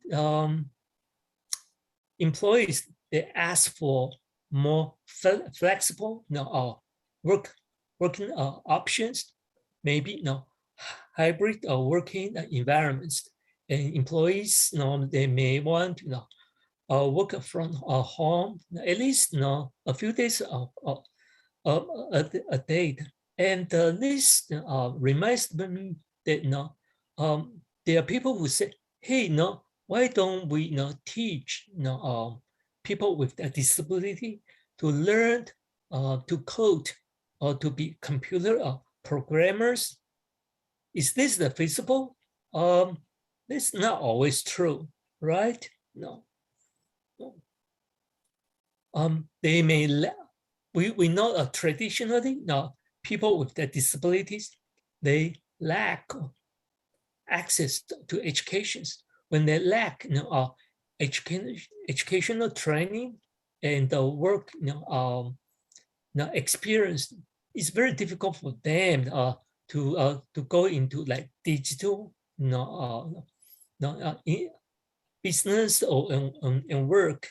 And I have classmates and clients who are blind, and they said they feel they are being left out or left behind in this digital world because they cannot see. All these computer accommodations, yes, they can help to some extent, but it's very difficult to work in the digital industries when you cannot see. And individuals with a disability, they also ask for a better paid and employee benefits. And this is the first time when they realize that they don't have enough savings for difficult times. When the individuals, they work in those labor intensive jobs, and lockdown, that means they cannot work remotely. So they don't receive paychecks. So it becomes a financial challenge for this group of people. And lastly, they also want career advancement. So post COVID-19, it provides the learning lessons for employers as well as for employees with disabilities. Now I will turn over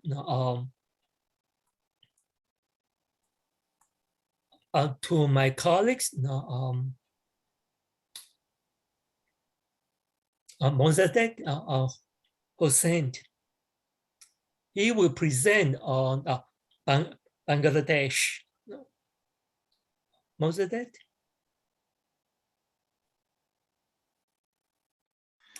Thank you. It's me, Iftikhar from Bangladesh. Iftikhar Mahmud. You need to unmute yourself. Yes, I've been unmuted. Can you hear me? Hello. Mozadek, you need to unmute yourself. Hello, I've been unmuted. It's me, Iftikhar from Bangladesh. Now, can you hear me?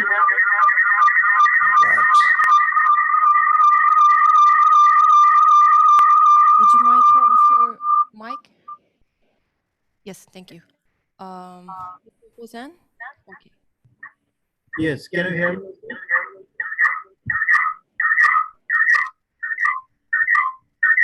I think you have to use your earphone, if you don't mind. It's echoing.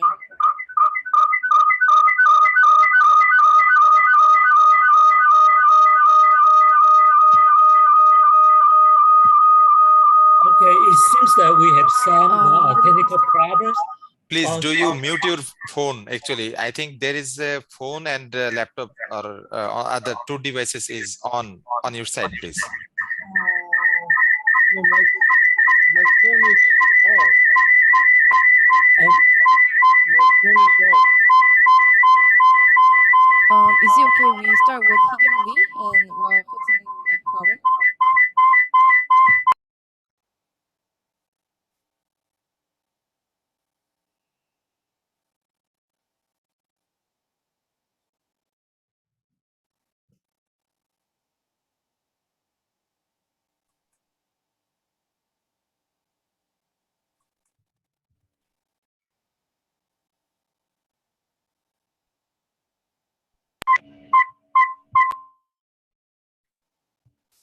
핫산 씨의 Why don't Hee-Kyung, can you go ahead and present your part? Hee-Kyung? Okay, yeah, I just unmute. So since because of we have little technical challenges right now, I will present my part first. Good morning, good afternoon, and good evening, depending on where you are. My name is Hee-Kyung Lee. I am a clinical assistant professor at the University of Texas. And the portion that I am going to present is how COVID-19 impacted in U.S. Economy and persons with disability in the U.S. So let me share the screen real quick.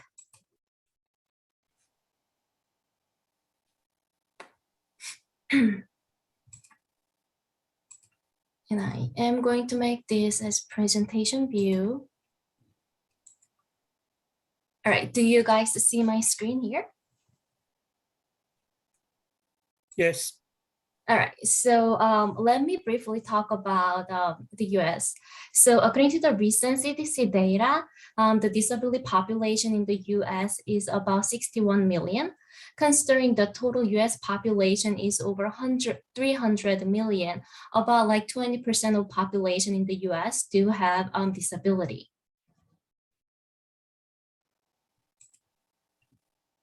COVID-19 actually significantly impact on US economy. So for example, small to medium-sized businesses had to close during the lockdown. Unemployment rate during this period was actually similar to the Great Depression levels. The government also issued more than $5 trillion of stimulus check during this time. Also, the US economy actually shifted to operating as a work from home economy almost overnight. So according to the US Bureau of Labor Statistics, before the pandemic, which was actually 2019, the employment rate for persons with disability was 19.3%. However, during the pandemic, which was 2020, the employment rate for persons with disability was actually dropped to 17.9%. Particularly from March to April 2020, which was the time that the U.S. government actually locked down the country, about 950,000 working age persons with disability were temporarily laid off. Here in the US, we also do have the legislation to protect persons with disabilities employment right.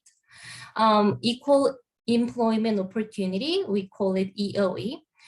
This is actually an umbrella registration that prevents discrimination at the workplace, both persons with disability and without disability. Other than EEO, American Disability Act and the Rehabilitation Act, these are two legislation that protect the persons with disabilities employment right.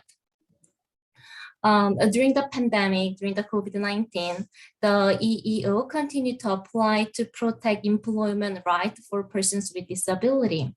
However, they do not interfere with or prevent employers from following the CDC guidelines or state and local level public health guidelines.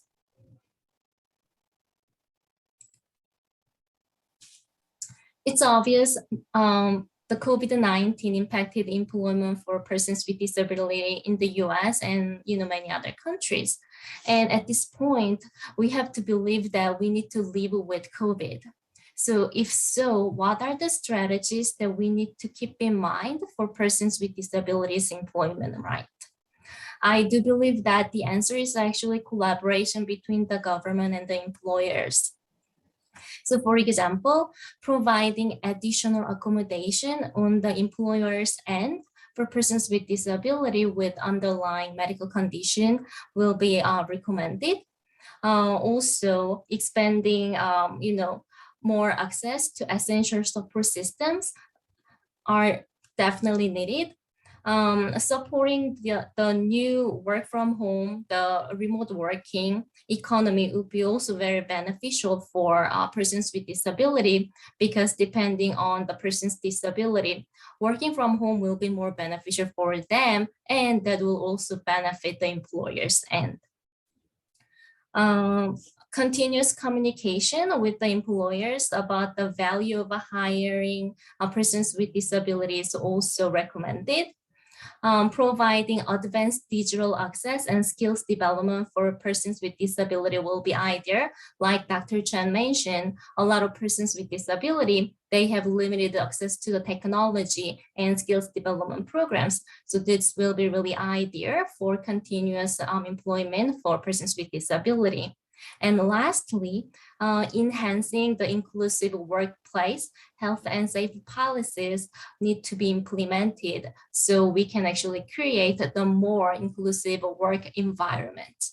So I just want to respect everyone's time, so I go really quickly. So I am going to stop sharing my screen, and if you guys have further questions, I can definitely answer through the chat. So let me stop sharing my screen for now. 감사합니다. 네, 지금 So 하센 thank 씨와 you. 나중에 준비되는 데 연결하고요. 먼저 So firstly, 터키의 카야 교수님 먼저 발표를 듣도록 하겠습니다. so I'd like to invite Kaya from Turkey. Please be short. Please be short for your presentation. Please be short. Thank you so much. Can everybody hear me? Yes. Yes. Okay. And my screen is on, right? So. Yes. Okay. All right. So this is Cahit Kaya. I'm an associate professor from Turkey, and I'm going to talk about the disability, COVID, and its impact on people with disabilities. So overall, let me give you some statistic about the Turkey. So Turkey is a country that with the growing populations, like right now we have almost 84 million people in 2020 population counts. And we have equal gender race, like 50% male and 49% females. And we don't have too much data about people with disabilities, recent data about people with disabilities, but in a data in 2011, we had 6.9% of Turkish people had disability. So it was 5.9 among males and 7.9 among females. So let me go and talk about a little bit pandemic, what happened, what was the case numbers, etc. during the pandemic, so we would have better idea how it impacted people with disabilities. As you can see that we have peaks, 3 peaks in Turkey. It was like similar to the peaks around the world.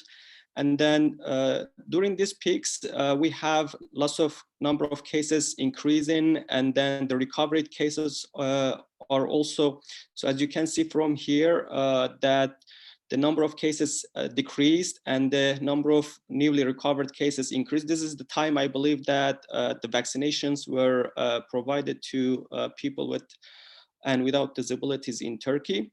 So we were actually having the similar situation as the rest of the world experienced it during the pandemic. So in December 2008, let me talk about a little bit the employment issues for people with disabilities in Turkey. As all of the presenters presented, so the issue for people with disability, the employment rates for people with disability is kind of low in Turkey as well as it is around the world. As Dr. Chen said, they are they're last to hire and first to fire, unfortunately. So in 2018, we had like 53,000 people with disabilities were employed as public officials. So this rate actually should have been like 600,000. So as you can see that even in public sectors, people with disabilities are not hired. An interesting statistic that I found was that only 11% with disabilities are employed at top level positions of ministries in Turkey. So only 11 people. So there should be like hundreds and thousands of people should be at top level positions in ministries in Turkey. So we have to be working on that as well. And the labor market participation of people with disability was 22%. So it was like 35% among men and 12% among women. So compared to 51% all around the country. So as you can see, it's almost half of the general rate for people without disabilities. So overall, when the COVID hit Turkey, so the government policy didn't focus on people with disabilities and openly, but focused on all general people. So however, people with disabilities during the COVID received some cash support payments. And unfortunately, we had a right to free transport for people with disabilities around Turkey, but that was canceled due to pandemic as well. So when the COVID hit on March 13, 2020, people with chronic illness and disability were given administrative leave. So, and there were like mandatory lockdown for people with chronic illness and disability as well. So what happens is when the COVID hit, the government gave administrative leave to people with disabilities and had a mandatory lockdown, especially for people with chronic illness and disabilities, and have them to work in flexible hours and work in arrangement as the rest of the world did. So unfortunately, when the lockdown was presented, it was kind of seen as people with disabilities or chronic illness and older people are kind of maybe spreading the illness. So that was kind of a little bit, there was a prejudice toward older people because the government said, you know, like the old people should be staying at home. And it was considered as like, because of lack of information, it was considered by public like the people with this, old people are spreading the virus, something like that. So that was an unfortunate. So I wanted to show you the library because there wasn't too much focus on people with disabilities. Let me just give you an overview of the labor force participation for people with and without disabilities. So as you can see that the labor force participation from the red line has increased till 2020, but when the pandemic hit, the labor force participation decreased drastically. And then as vaccinations were provided, the labor force participation has gained recovery. It's recovering, as you can see, from 2020, but still, I believe that there are like lots of business enterprises were having a hard time and having a hard time still due to COVID. So when we look at the stats, the males, females, all education level, people were significantly impacted by COVID. As you know, you can see it'll be the same for people with disabilities as well. So overall, when we look at what can we do to increase the employment rate for people with disability, especially during these hard times, I believe that first of all, we have to make sure that during pandemic or after pandemic, we have to increase the accessibility of physical infrastructure in workplaces in Turkey, because there are still lack of accessibility for lots of public and private sectors, that people have lack of access to the buildings, to the services, etc. So, and also we have to make sure that we reduce discriminatory practices in hiring, even though we have laws in Turkey, as in the rest of the world, like such as quotas for public and private sectors. I believe that still those practices are not being regulated. So we have to make sure that people, public and private sectors follow the rules and hire people with disabilities. So we have to find some solutions for that. And we have to make sure that the working conditions, wage, access to social benefits, as well as the reasonable accommodation should be provided to people with disabilities, especially during these times. And just as other presenters indicated, women with disabilities were affected much more than male with disabilities. So we have to consider that issue as well. So I want to be considerate of the time of other people and just finish it. If you have any questions, I'll be also here during on chat. So feel free to ask me any questions if you have. Thank you so much. 네, 감사합니다. Thank you. 터키에서 카야 교수님. Kaya from Turkey, thank you very much for your presentation. And I would like to now connect Hussein. Are you connected? Yes, ma'am. Thank you so much. This is MD Muzaddid Hussain. I am from Bangladesh though, but I'm right now I'm in United States of America. I'm having my doctoral program in rehabilitation counseling.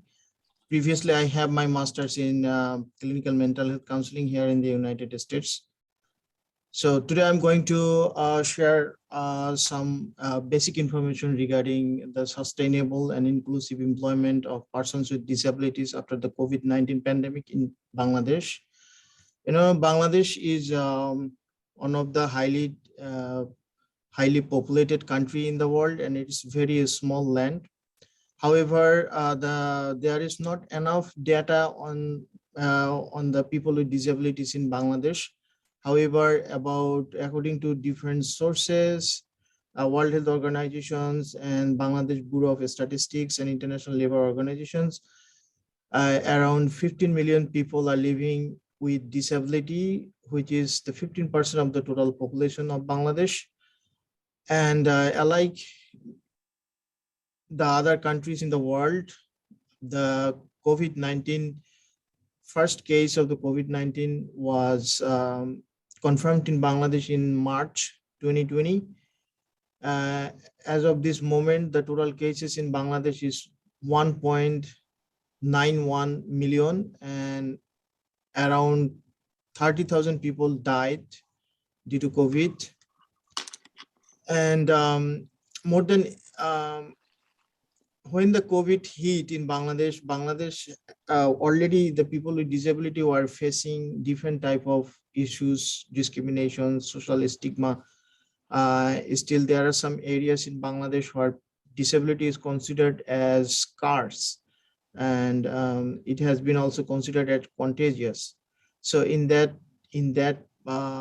cases, like usually the employers do not like to give job to the people with disabilities. So when the COVID hit, the people of disabilities started facing double jeopardy, because before the COVID, they also facing a lot of social issues, a lot of financial issues. But when the COVID hit, the situations for the people with disability become more vulnerable. And then around 74% of the people with disabilities in Bangladesh who have lost their income sources totally. This was one of the worst impact the people with disability ever faced in Bangladesh.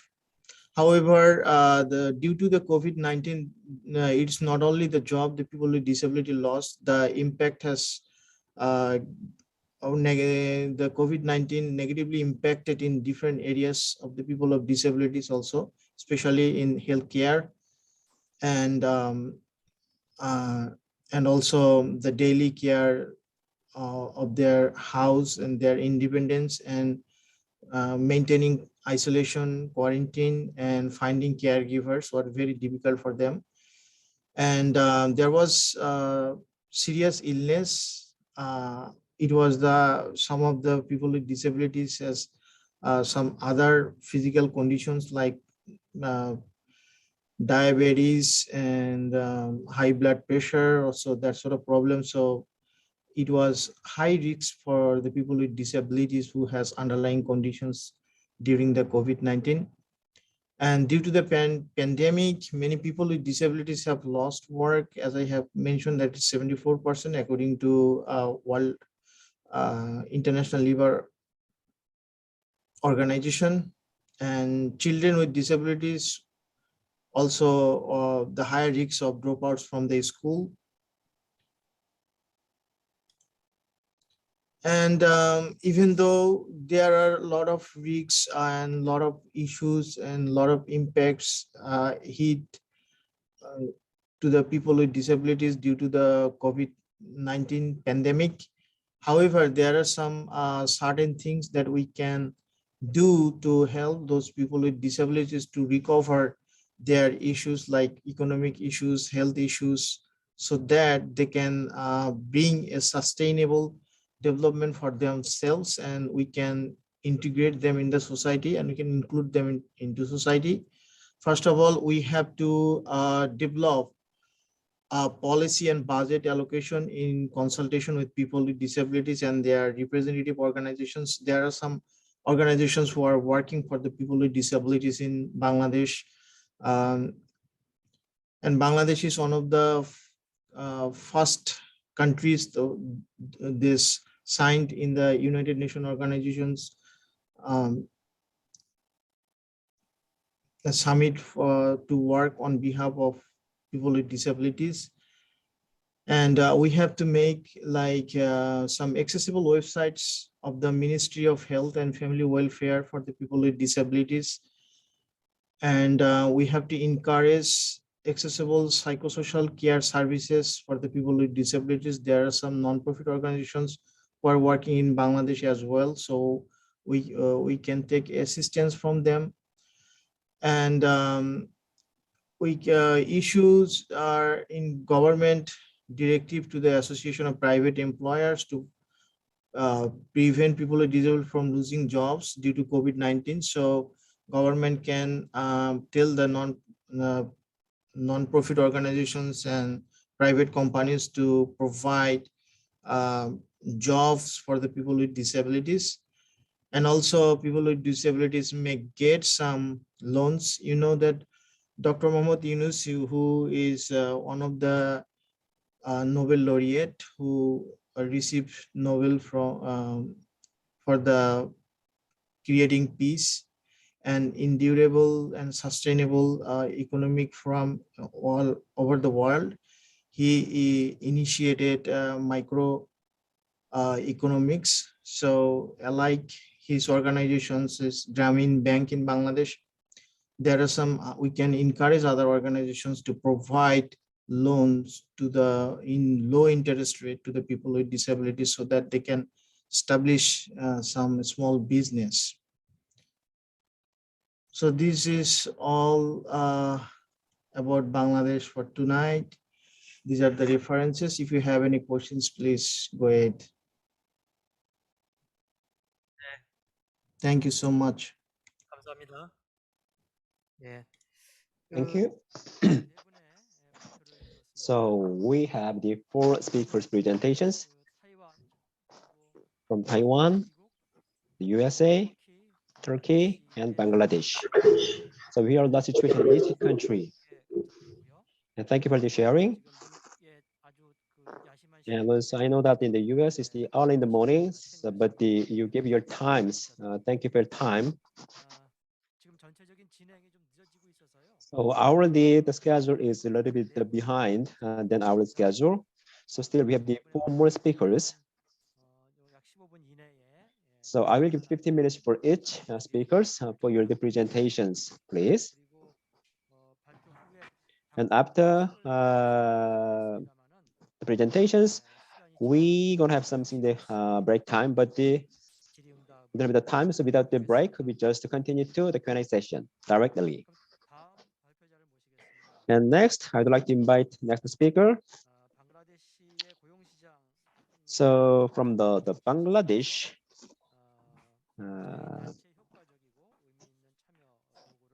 We'll talk about tools for the meaningful engagement in Bangladesh. So working at the Women's Associations of Disabilities, I would like to invite Muhammad from Bangladesh. Muhammad? Thank you, Kim. It's me, Iftikhar Mahmood from Bangladesh.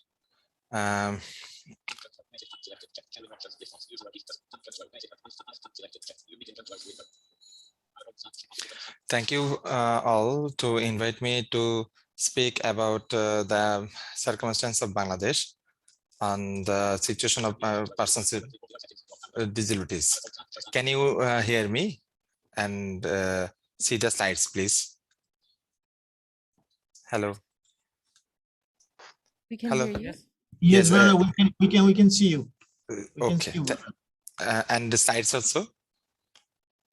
Yeah, we can see the slides and everything. Okay, thank you. Very You know, the sustainable and inclusive employment of persons with disabilities is after COVID-19 is very important part for the livelihood of persons with disabilities. After CRPD and SDG, these two things have create immense opportunity of persons with disabilities to come forward and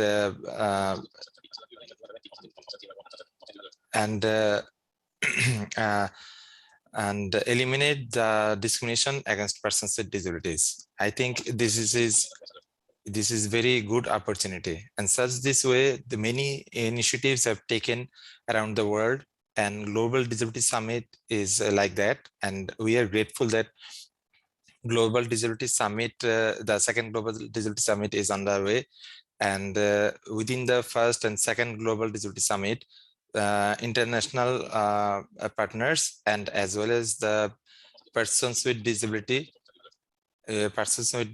have great immense contribution, as well as Bangladesh government has been producing different materials and such as others. Under this manner, we have been introducing two tools, which is help us to indicate the progress of the implementation, as well as the guide the researchers, guide the researchers and the persons with disabilities as well as OPDs to employment, especially self-employment. Number one is you saying that data-driven advocacy is important here about the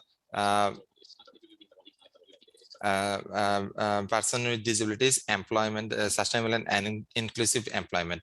So during database driven advocacy, Leonard Cheshire and Humanity Inclusion have developed and resource tool, inclusion counts tool. You know, this tool have been very useful.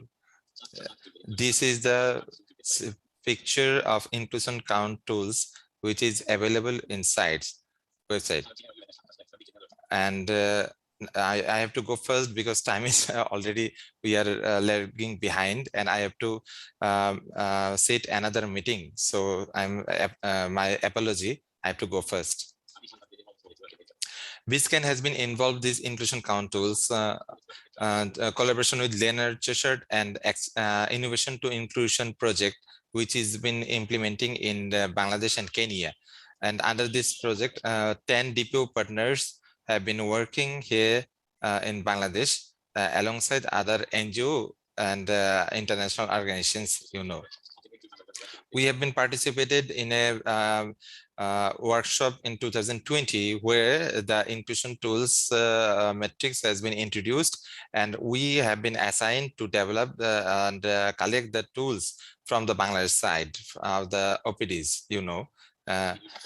These data have been used for advocacy strategy and future input, and it also has been used for HLPS and COSP.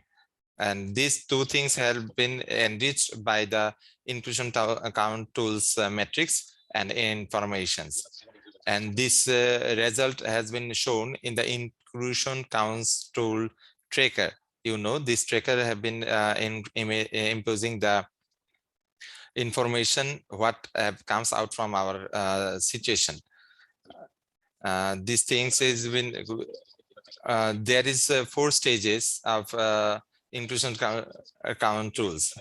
These measurement metrics have divided into 4 level of implementing government state party authority. And what is the status of Bangladesh? We have found 4 stages implementation. Championing. Champion means where the implementation of the CRPD and other rules has been very high level. That means the presentation is very high level.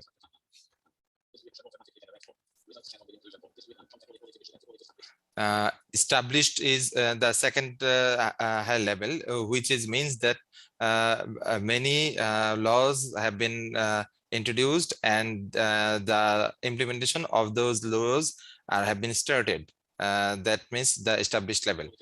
And initiating stage, that means the situation has been in the progressing level, and thus the policy have been started, but implementation is not started. This is the initiating stages.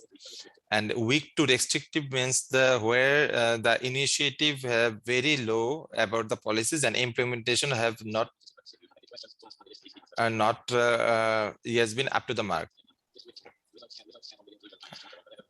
I think you will get this result from the inclusion tools count metrics tool checker from the Leonard Cheshire data portal, I think. Challenge to solution, there is a breezes, you know, these inclusion count tools helps us to the data about the employment and social protection about persons with disabilities. These will help us to impose or implement or give strategy. What about the organization of persons with disabilities, non-government organizations, development partners, as well as the government. So we will give, it is a connection, connections between the duty bearers and the rights holders. This is a good matrix which helps us to influence the government as well as the policymakers and implementers. Under this project, we have introduced information and resources on employment and entrepreneurship for persons with disabilities. It has been developed by Bangladeshi DPOs led by Bangladesh Society for the Change and Advocacy Nexus, BSCAN, and supported by ADF, I2I, and LC UKAID.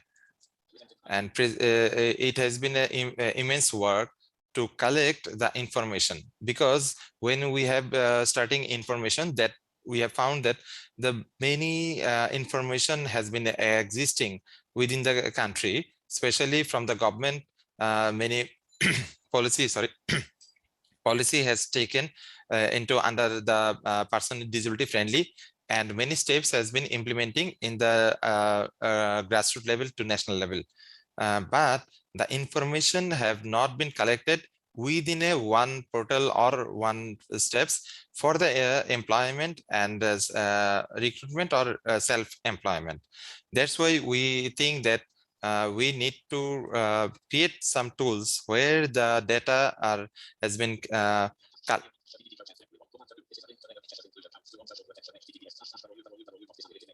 this is be helpful for persons with disabilities to collect this information. So this is the background we are talking about. This background helps us to connect these things as well. And this development under this process have been persons with disabilities and OPDs are also engaged and led by themselves. These are our objective is to compile the existing information and for the employment seekers with disabilities and entrepreneurs and existing entrepreneurs with disabilities in single document for dissemination and research, especially among the persons with disabilities and OPDs and regarding their fellows. These documents have been preparing. It is under process document, and this is not yet published. Within this month, I think next week, we will get the e-version online. This have Bangla version that because of this in Bangladesh, English version, version and both language in English and Bangla version for mobile and website. Printed version have been preparing for Bangla version for the advocacy tools. This which area this covers these tools, 17 government agencies training information included here about the employment and self-employment and skill development. 10 government agencies, loan providing agencies have been introduced here, and private training providers institution have been provide. 6 private loan facilities have been provided. 7 main government policies have been reviewed and compiled here, and 4 case stories included for the situation explaining, and 9 government orders about the employment and as well as skill development has been included here.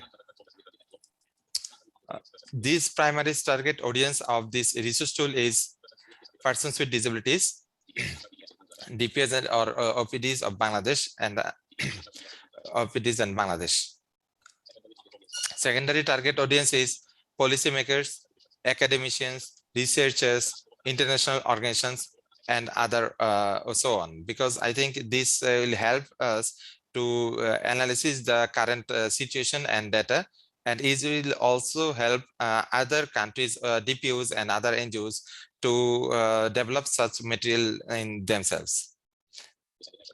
Dissemination process we are thinking about, hard copy to distributed among DPOs of Bangladesh, railways, ministries and departments, I2I implementing partners and consortium partners, public libraries, that means researchers or the students who have needed, they can get the document there. I think if version has been which is developing, it will cover is deeply in our implement partners and DPOs in our website, social medias, and emails and online library. I think this will help to disseminate these things and give the output as well as. Future plan is about this document is because it is a first version, and we are planning to develop these things after a few years, because the information have been really frequently changing, and as well as the situation has been already improving. I think in future any of the OPDs of regarding these things we can be progressed. The utility metrics, where how it will work, so we are planning the design in information of training and loan a person with disabilities can get from here, or their family members and fellow citizens. Contract with training and loan providing authorities, we all also get it here, and loan application procedures also been guided here, and we can get references from the OPDs and NGOs from here. And here is an example. We are providing here. Macless Kitchen. The one of the person with hearing disability have been studied in overseas, and she have comes in Bangladesh with her family, husband and children, and she has been planning that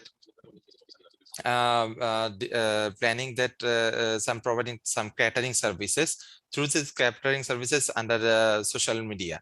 But I think if she have some loan services get it from the opportunities, then she will establish and shop and make larger her business.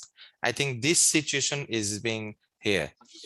And this is my closing. And thank you for your patience to listening me. It is a long conversation for waiting for a while.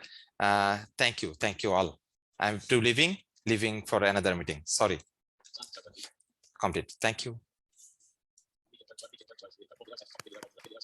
네, 감사합니다. 모하메드 씨. 예, 방글라데시에서 Thank you, Mohammed. It was a very interesting and meaningful tool. 앞으로 그 결과물을 저희가 We look forward to seeing more results. 자, 다음 발표로 넘어가겠습니다. Next presentation. Next presentation is from Malaysia. 전문 상담가로 활동하고 계신 말레이시아 잡 코치 네트워크의 She is Yeonsun Nun, certified senior job coach trainer. Nun, please.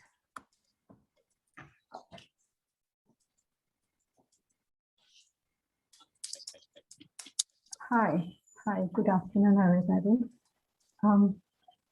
Yeah, I'll share my screen.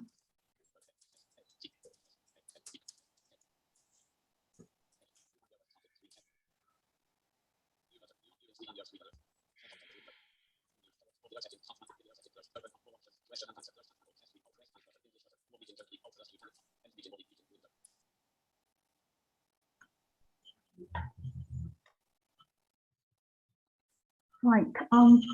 Yeah, thank you for the many input that I have heard from all the various speakers on measures to be taken for employment for people with disabilities, especially post or currently, in the midst of COVID and post-COVID. But my highlight today will be focusing more on job coaching persons with disabilities, the Malaysian experience.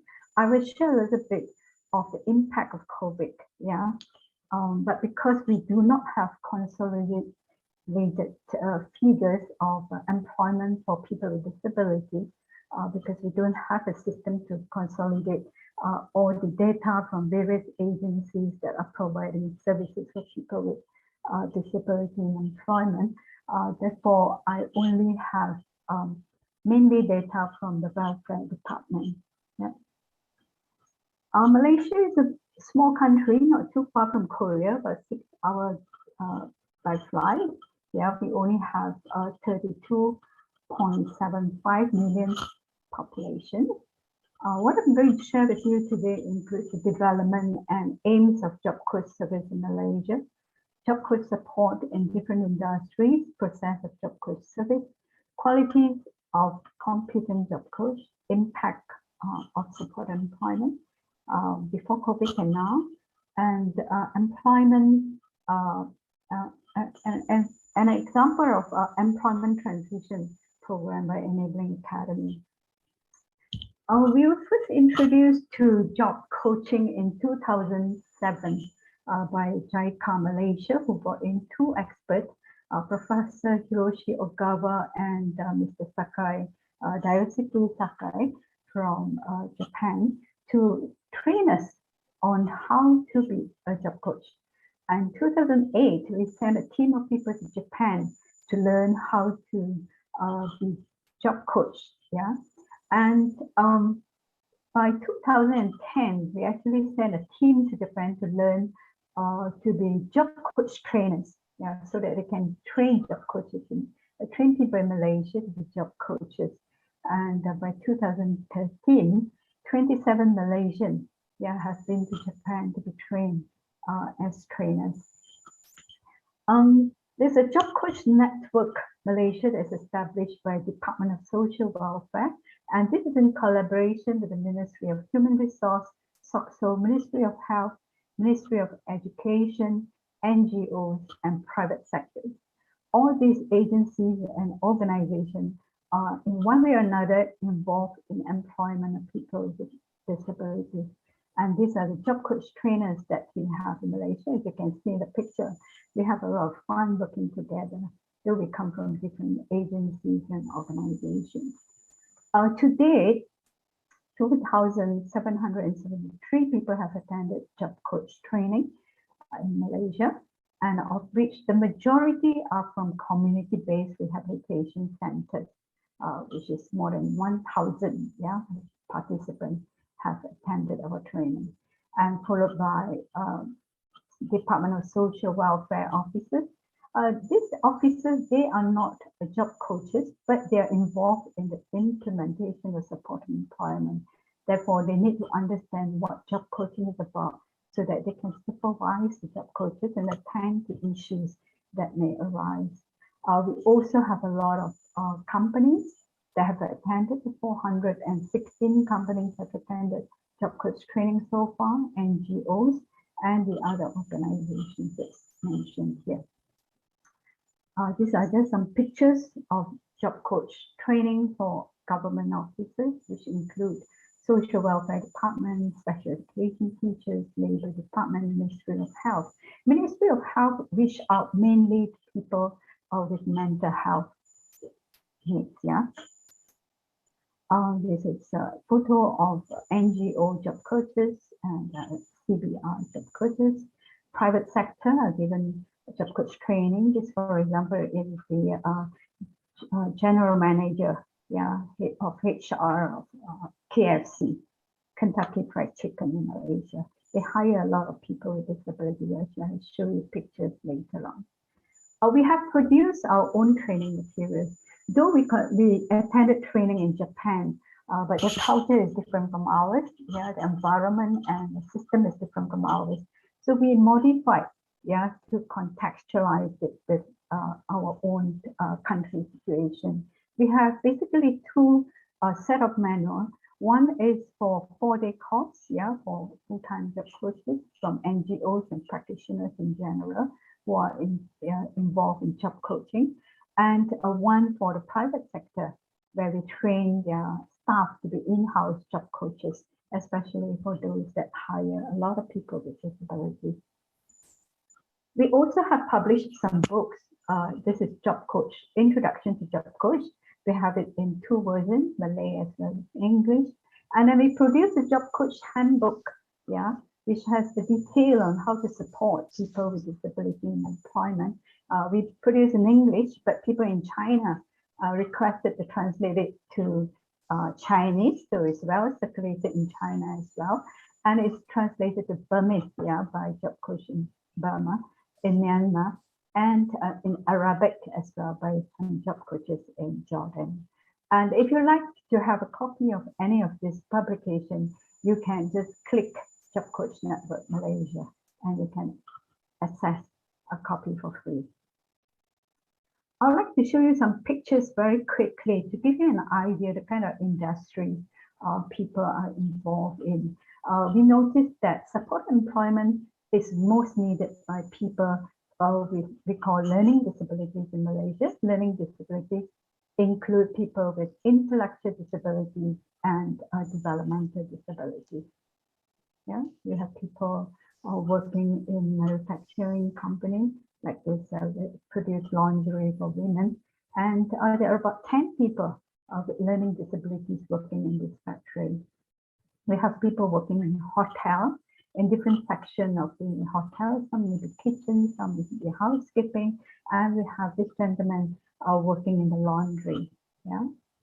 And some work in smaller, restaurant like this cafe. There are others who work. This gentleman, he has difficulty working in the KFC outlet in the restaurant because meeting with people and working in the public area is not something suitable for him. So he works in the bakery of KFC to produce buns.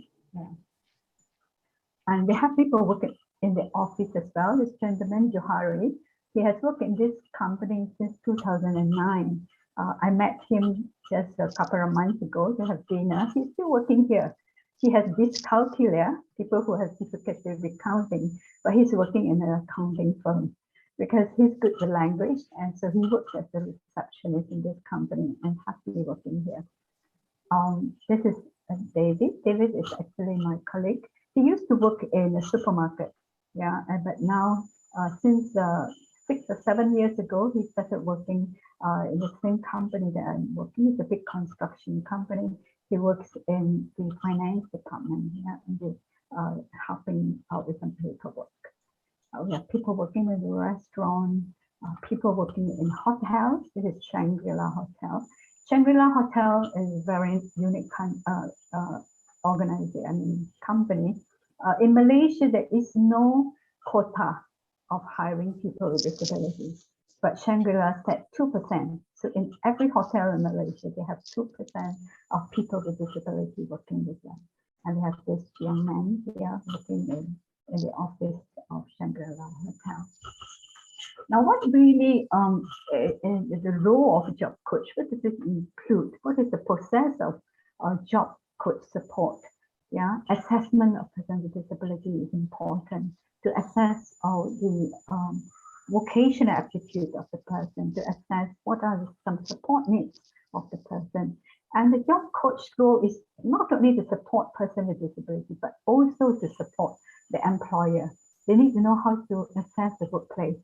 Yeah, whether that company is suitable, whether this particular job is suitable for the particular person that is going to work there. And only with good assessment of person with disability and workplace can they make a good job match. Yeah, a job coach also require to know how to negotiate with employers for jobs, for modification of jobs when necessary, in consultation with employers on how to provide support for the individuals that's going to work there. And the job coach usually will provide intensive support, especially for those with learning difficulties. Yeah, intensive support will include job duty analysis and what we call systematic instruction, task analysis, minimum intervention, manual entries. I don't have time to go in detail, but for people who come for our 4-day course and 3-day course, they will learn all this in a comprehensive manner. And natural support is actually, job coach cannot be there forever for the person with disability who is employed. And therefore, we train people within the company, the supervisor, the buddy, to know how to support person with disability in the absence of job coach. And job coach eventually will fade off after the person employed is stable, but they continue to keep in touch both with the employer as well as the person with disability. A competent job coach will have this following quality. One who believes that person with disabilities are able to work, have the skills, the ability to provide support, not only for a person with disabilities, but also for employers, have the knowledge about disabilities, in particular the disabilities that they're involved in, and rights of person with disability, corporate culture, benefits for employment of person with disability. And attitude is certainly very important. You need to be supportive, motivated, and proactive. Otherwise, they give up easily. Yeah, for job coaches with good attitude, they will try and try again until the person with disability is stable or gets the right job. Yeah. Networking is also important. Yeah, quality of a job coach. In Malaysia, as we do, registration of person with disability is not mandated. So what we have, this statistics here from the Department of Social Welfare, is based on voluntary registration. To date, about 592,000 people have registered, out of which majority are people with physical disability, followed by people with learning disabilities. These are the biggest number among persons with disabilities. And in view of needs of persons with intellectual disability and learning disability in general, who need support for employment, the Department of Social Welfare actually established support employment job coach service program, where they encourage cooperation between employer and job coach, to employ person with disability, where they also provide funding for person with disabilities to be able to afford to have job coach to support them. This job coach will pay 15 ringgit per hour for up to 60 hours. Yeah, and they also implement systematic approach. So job coach training is ongoing so that more and more people can be trained to be job coaches so that they use systematic approach to support persons with disability in employment and to support the co-workers as well, to prepare them to employ persons with disability and to ensure sustainable employment for persons with disabilities that are hired. To give you a bit of statistics from the Department of Social Welfare, since the implementation in 2012, we see increase in numbers of people who are placed in employment, and except for 2021, and this is really affected by the COVID situation, the number dropped. I cross-checked with the officer of the Department of Social Welfare. Thankfully, in terms of unemployment of people, what do you call, being lost their jobs due to COVID, the number is not significant. But in terms of new employment in 2021, we see a big drop. And if you notice here, out of 1,457 hired since 2012, majority are persons with learning disabilities, and these are people who need support most. However, this statistics is based only on the number of people supported by job coaches who have made claims for the support they provide. But actually, a lot of job coaches in Malaysia do not make claims from the Department of Social Welfare, because to make claims, you have to make a report. And many job coaches in Malaysia, they have to multitask. Writing reports is a chore. Therefore, I'm sorry, we can't give you the absolute figure, but these are figures that have been recorded by the Department of Social Welfare. If we look at hearing impairment, physical disability, disability, this type of disability, many of them do not require much of job coach support. Some of them may need initial support, but eventually they can be pretty, independent. Even people with visual impairment, I was told, they can, they need only initial support. Therefore, many of the employment for these groups are not recorded here. The supported employment for people with disabilities in Malaysia is not only in major states or well-developed states, it's spread all over Malaysia, as you can see in this map. And we're thankful to see increasing number of partner companies that come forward to hire people with disabilities. Of course, the list can go on here, but we have captured those that are willing to share their data. And here we record some of the fast food chains like McDonald's, Pizza Hut, and KFC, some retail, hire a lot of people with disabilities. What are the benefits for for employers that hire people with disabilities? We use a proactive approach in Malaysia. We don't use the fine approach. If you don't hire, you are imposed on a fine. Instead, if you hire, you get double tax deduction for salary that you pay for the individuals with disability that you hire. So this is a very good incentive to encourage many employers to open up more opportunities. And if you provide, as an employer, you provide equipment or facilities for persons with disability, you're entitled to tax deduction as well. And if you need training for your in-house job coach, it's also provided by the Department of Social Welfare for free. Yeah. What about persons with disabilities? What kind of benefits do they get? Yeah. If you are earning 1,200 and below, which is the minimum wage, you are entitled to get a monthly allowance of 450. It's not bad, right? You work and you get, allowance from the government. Because for a long time, a lot of people with physical disability, especially, to go to work, they have to spend a lot on transportation. And even for people with learning disabilities, to go to work, parents have to send them to work. And because of this cost of transportation, many prefer not to work if the salary are low. Therefore, with this incentive, we are seeing a lot of people going out to work. And this allowance is also given to people who are working in social enterprises and sheltered employment, where they are paid very little. And with this, we are seeing a better social well-being of people with disabilities in our country. Yeah, job coaches, as I mentioned earlier, they are paid. Yeah, people who are employed with disabilities who are employed, they get additional tax of 5,000 per month. We see career progression as well for people with disabilities in our country.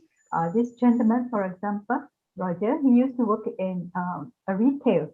Yeah, he was promoted from store assistant to store supervisor, and then he's currently working in the company that I'm working in. He's also a person with autism. My company actually hired 20% with autism here within the company. It's a corporate company. And he started off as an accounts assistant, and now he's promoted as accounts officer. Yeah, we have also people like Aslam working in retail. He started working here since 2007 or 2008, and he's still working here. Started as store assistant, now promoted to store supervisor. Now, what are the challenges faced by job coaches? It's too lengthy to explain all this, but just in summary, yeah, person with disabilities may not be ready for employment. So sometimes job coaches find it difficult to find a good match for them or to help them sustain in a job. Job coaches have to multitask, especially those from NGO and CDR. They're not full-time job coaches. They have to do many things, other things within the organization. And therefore, and employers, some employers are interested to hire because of the incentive, but they lack experience, they lack knowledge. And therefore, we would like to propose that employment transition program be established in Malaysia. Yeah, it is yet to be implemented nationwide, but it's something that we have been advocating for. When there is employment transition program, they will have full-time job coaches. There will be proper program to prepare people with disability for employment, which I will share a little bit with you in detail later on. Now, this is the company that I work with now. Gamuda is a big construction company, and I work with this their foundation that has a project called Employment Transition Program under Enabling Academy. We have a program for people with high functioning autism, and that's how we started. Because a lot of people with high functioning autism are able to go for tertiary education, but they are not able to find a job, yeah, even though they are well educated because of poor social communication skills. And so we started this employment transition program, a 3-month program, fully sponsored by the company, yeah, by the foundation. We have course 1, soft skill development, and course 2, we have a mock office, a mock workplace where people can experience what working is like. We have produced a manual, and this manual, again, people in China were very interested. They offered to translate this manual. Now we have a Chinese version, this an English version, and our school, we started with an English version, but the schools in Malaysia, Special Education Division requested for us to translate it to Malay version.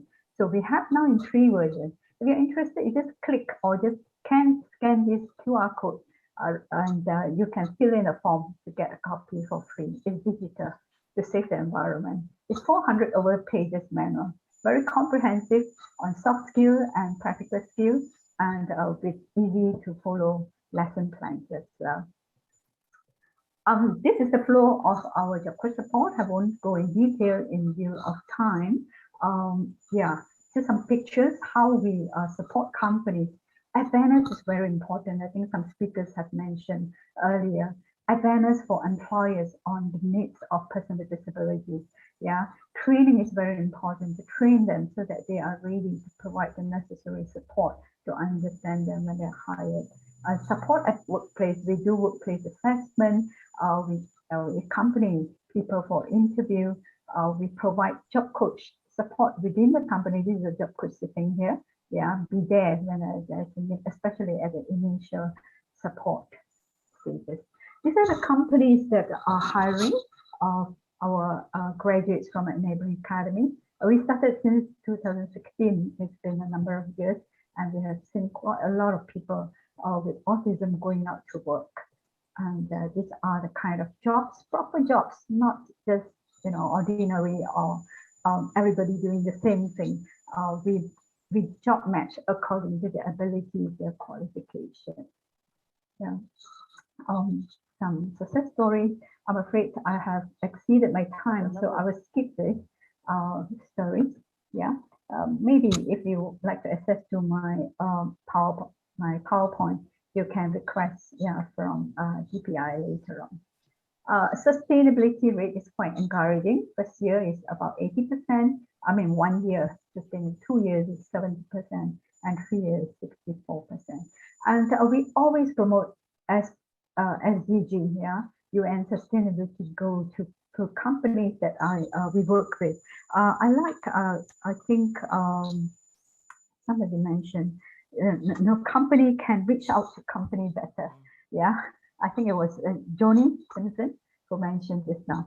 And us coming from a corporate company, we have better impact with what we call the other partner companies that join forces with us to hire people with autism, and therefore we promote to them. Yeah, we through our program, we in sync on quality education, decent work, and economic growth, and reduce inequality. I think sometimes this kind of awareness, help companies to realize how they can contribute to society and how they can contribute to the development of people with disability. It's good for us to create this awareness to companies in whichever country they are from. I'm so sorry, John. You're rushing with your invitation. Thank you very much. This is my Gmail. And anyone interested to contact me, you can reach me at this Gmail. 예, 감사합니다. Thank you. Thank you. So thank you for the presentation about the job coaching program in Malaysia. So still we have the two more speakers, but the time is already behind than our schedules. I'm really sorry for the waiting, but we don't have much time, so I just give some 10 minutes to the both of you for a speech, and also we're gonna have some 5 minutes Q&A session, and then also maybe in my plans I'm gonna wrap up for these sessions around 7:40. So sorry not to give you enough time for you. So firstly, I'd like to invite Professor Nam Yong-hyun from the Hanshin University to talk about this situation in Korea about disability employment. I'm Nam Yong-hyun. You don't have enough time, so I just check what I want to say in my presentation that I prepared before. This is my slide. So today in Korea, there are something the law in 1950 regarding for the disability employment. For last 30 years, we have some systems or the measures to make some the project for the employment. So we showed great improvement from the past, but today I just skipped at that point. Today I would like to only focus on the what is the impact for the COVID-19 to the labor market of persons with disabilities. And also, what is our efforts to improve the employment situation of disabled people? And also, we'll talk about this, what is government reactions or responses regarding the situations. And also, I would like to talk about this post-COVID era situations. What is our plan to increase the employment rate versus disabilities after COVID-19 situations? So many countries suffer from the COVID-19 economically or socially. In particular, the labor market has greatly impacted by the COVID-19. In Korea, it's the same in 2020 when we saw the first cases, but recently we suffer from the 5 waves of the COVID-19. In this process, the person with disabilities faces more difficulties than persons without disabilities. In 2000, our census, around half of the disabled persons cannot participate in the economic activity. And so 30% said it was somehow difficult in the economic participations, which means around 80% of these people said they are very difficult to participate in the economic market. And also COVID-19 has impact on the general labor market, not only for the disability market.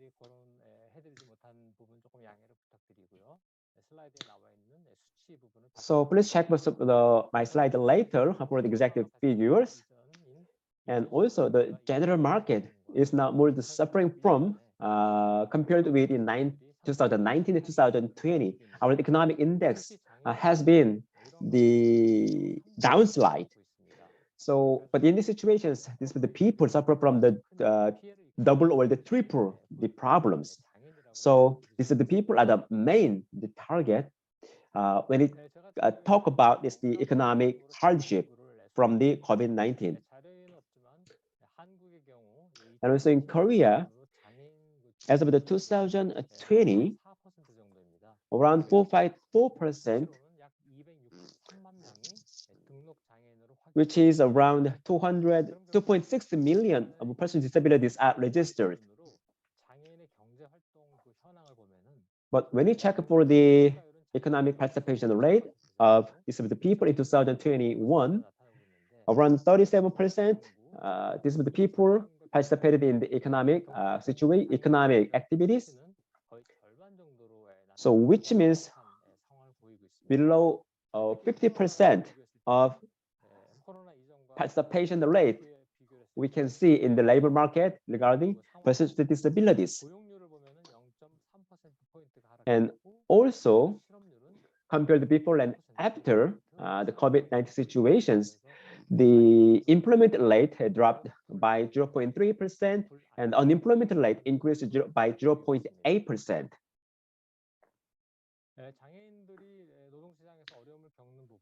And also, this is the people suffering from the working conditions in the labor market. This is a situation not only in Korea, but also in other countries as well.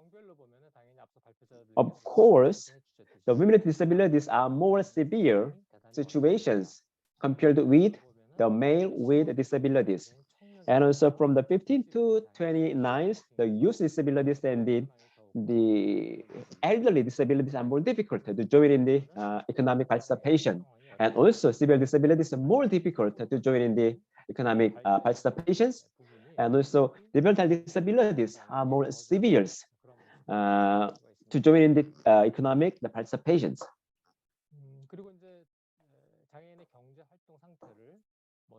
And also, so when we check the percentage of the daily workers who experience the work and the wage changes, such a decrease in workload, wage cuts, and overdue wages was higher at 90.3%.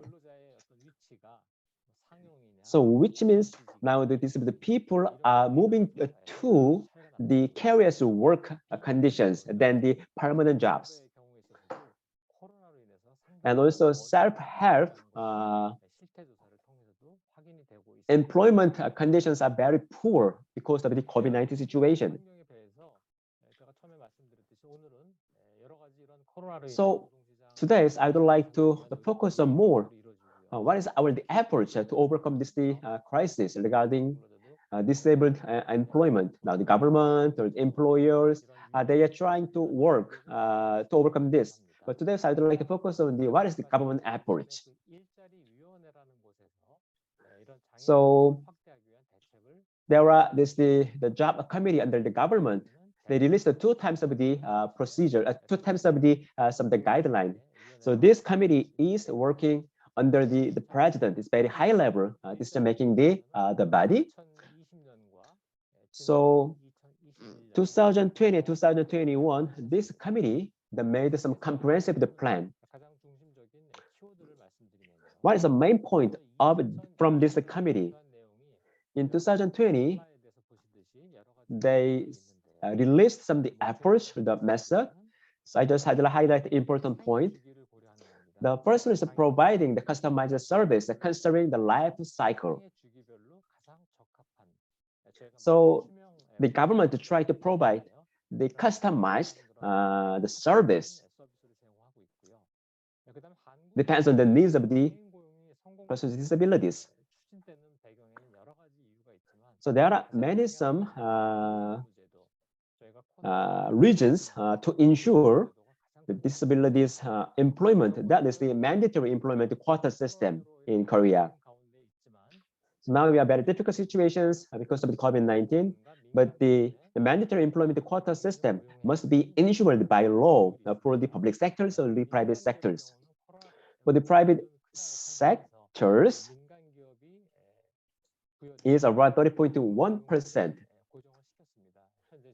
This is not the changeable. This is fixed as 3.1%, which means 3 employees out of the 100 employees. But the public sectors, the government or the regional government, they must hire 3.6% from 3.4% from the last year. So this year's increased up to 3.6%, which means this is very active and the measures of the government to ensure the rights of the labor of persons with disabilities.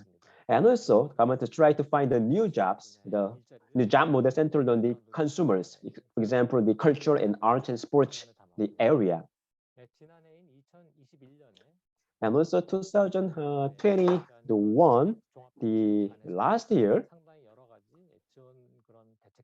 this the same committee also released many some of the good the measures. For example, the first, they strengthening support to promote and maintain new employment for the disabled in the private sectors. For example, in Korea, as like many other countries, the private company, when they hire disabled people, they can get some of the incentives from the government.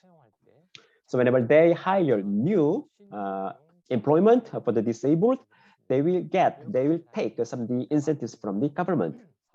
So this is a good encouragement for the employer to hire more disabled people. And also for the teachers. So in Korea, the teachers with the disabilities are very lower than the teachers without disabilities.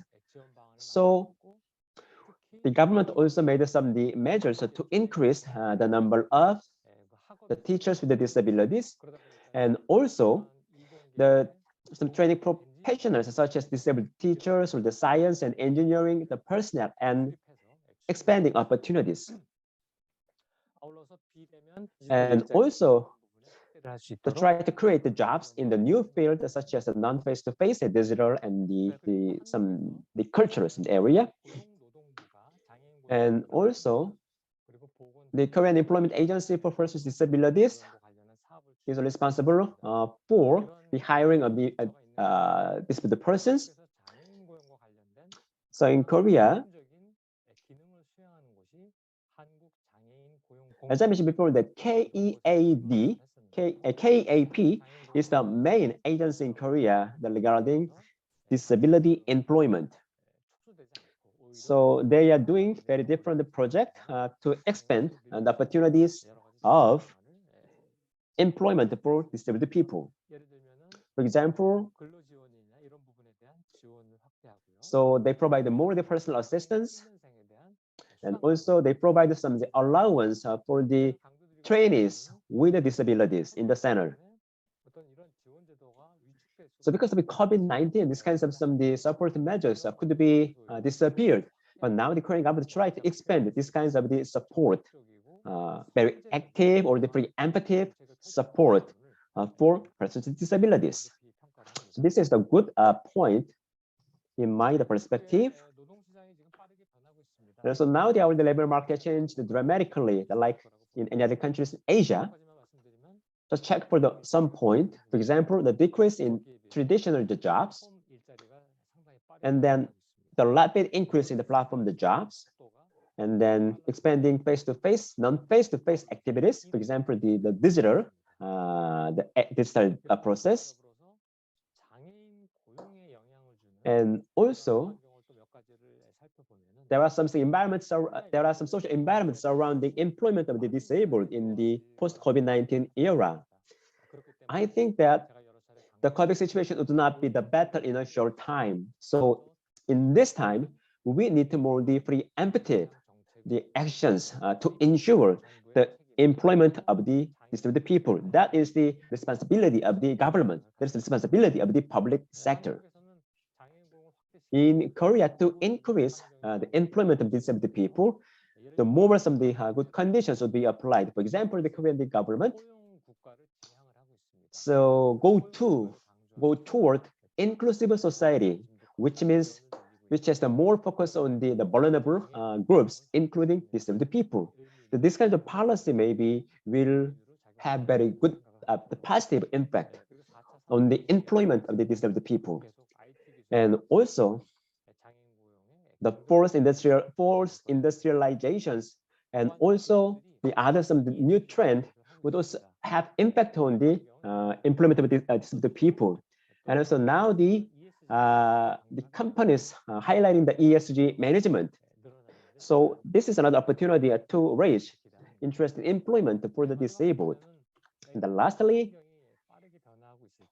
what is the future plan in the post-COVID-19 era regarding the employment of the disabled? So far, the Korea tried to increase only quantity of employment, but now focus on the quality of employment. So focus moved to the sustainable conditions in quality way. So in that way, now the government tried to increase the human resources and also try to increase social status of the persons with disabilities in the Korean society. And in that, so now the government is the reinforcement of the support systems for the persons with the severe disabilities. And also the government is trying to propose the different types of the policies, but in spite of that, there are something the blind spot. So now they try to solve that the blind spot for the disabled people. As I mentioned before, then the government tried to improve the quality of the employment and the strengthening employment security, and also highlight the responsibility of the public sector, and also try to gaps the wage gap between the private and the public sector. So we want to increase more the jobs promising the higher the wages for the disabled people. And also now this platform, the job market is opening. So now disabled people also move to this market. So now the government tried to expand. So now the new ecosystem of the labor market for the persons with disabilities. And also, lastly, one of the important points is the ensure the economic income conditions. So now the government has tried to ensure the income security, the level for the persons with disabilities. Because now the disabled people have more interest in this stable the incomes instead of finding new jobs. So this is the demand from the disabled people. So these kinds of the situations could lead to the welfare and also employment. So this government must provide more the good welfare systems, including the ensuring the income, the generations. So with this, I'd like to wrap up the short presentations. So if you have any other questions, please let me know. And also, as I mentioned before, that like many other countries have the different types of these systems or the measures, but Korea for last 30 years, Korea has gained some good result. So these kinds of the good result must be shared with other countries to increase employment of the persons with disabilities. Once again, thank you very much. Thank you. Thank you for your presentation. Mr. Nam, thank you. Next speaker. I would like to invite the next speaker, Catherine Wilczek, Section for Inclusive Quality Education, UNESCO Bangkok. Catherine Wilczek. Hello. We'll talk about updates on a recent work of disability inclusive education in Asia Pacific Working Group.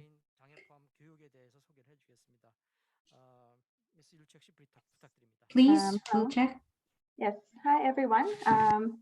So I'm the program officer with the Inclusive Quality Education team at UNESCO Bangkok. And I'd just like to take this opportunity to thank the organizers for giving us this platform to share our work on the disability inclusive education.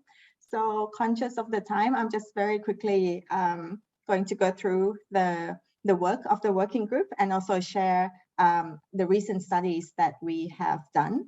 Although our work is more focused on education, we do recognize that the importance of inclusive quality education can pave the way to meaningful employment for persons with disabilities.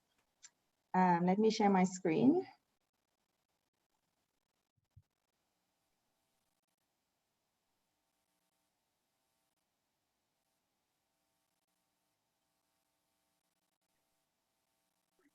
Okay, so just like to start with the Disability Inclusive Education in Asia Pacific Working Group.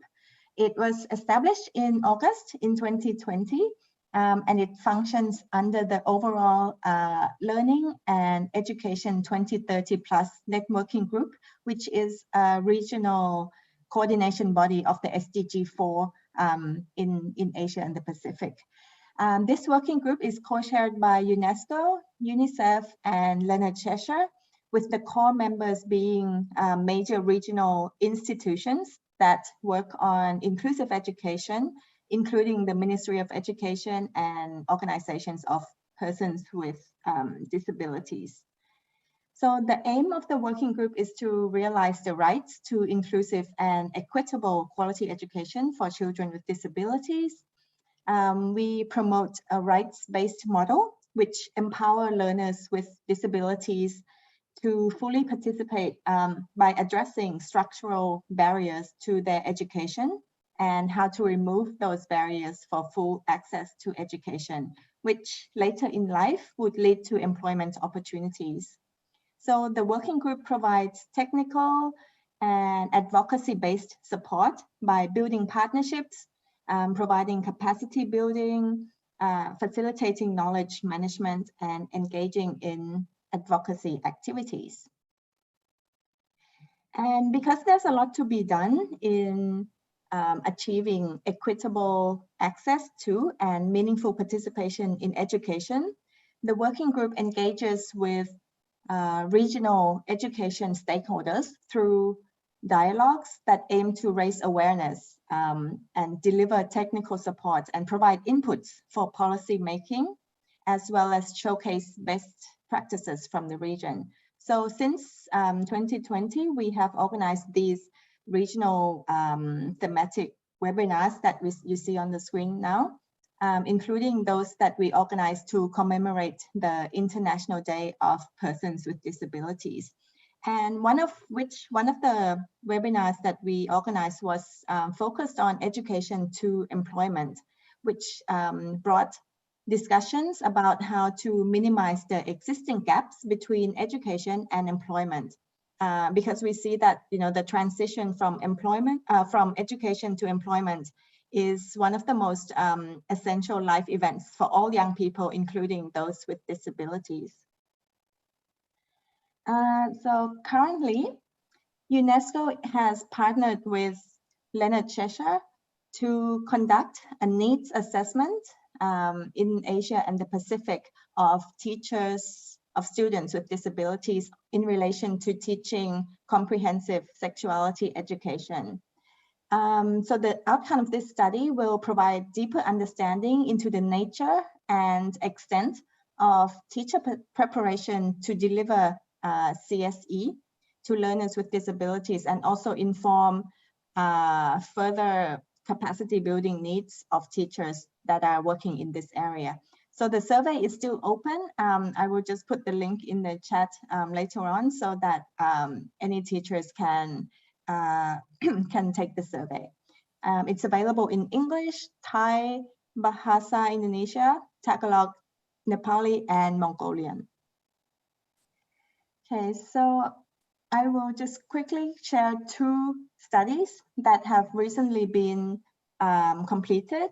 So this first paper, policy paper, was completed in November last year. It's a joint UN ESCAP, UNESCO, and UNICEF paper developed in line with Goal 5 of the Incheon strategy to make the right real for persons with disabilities in Asia Pacific.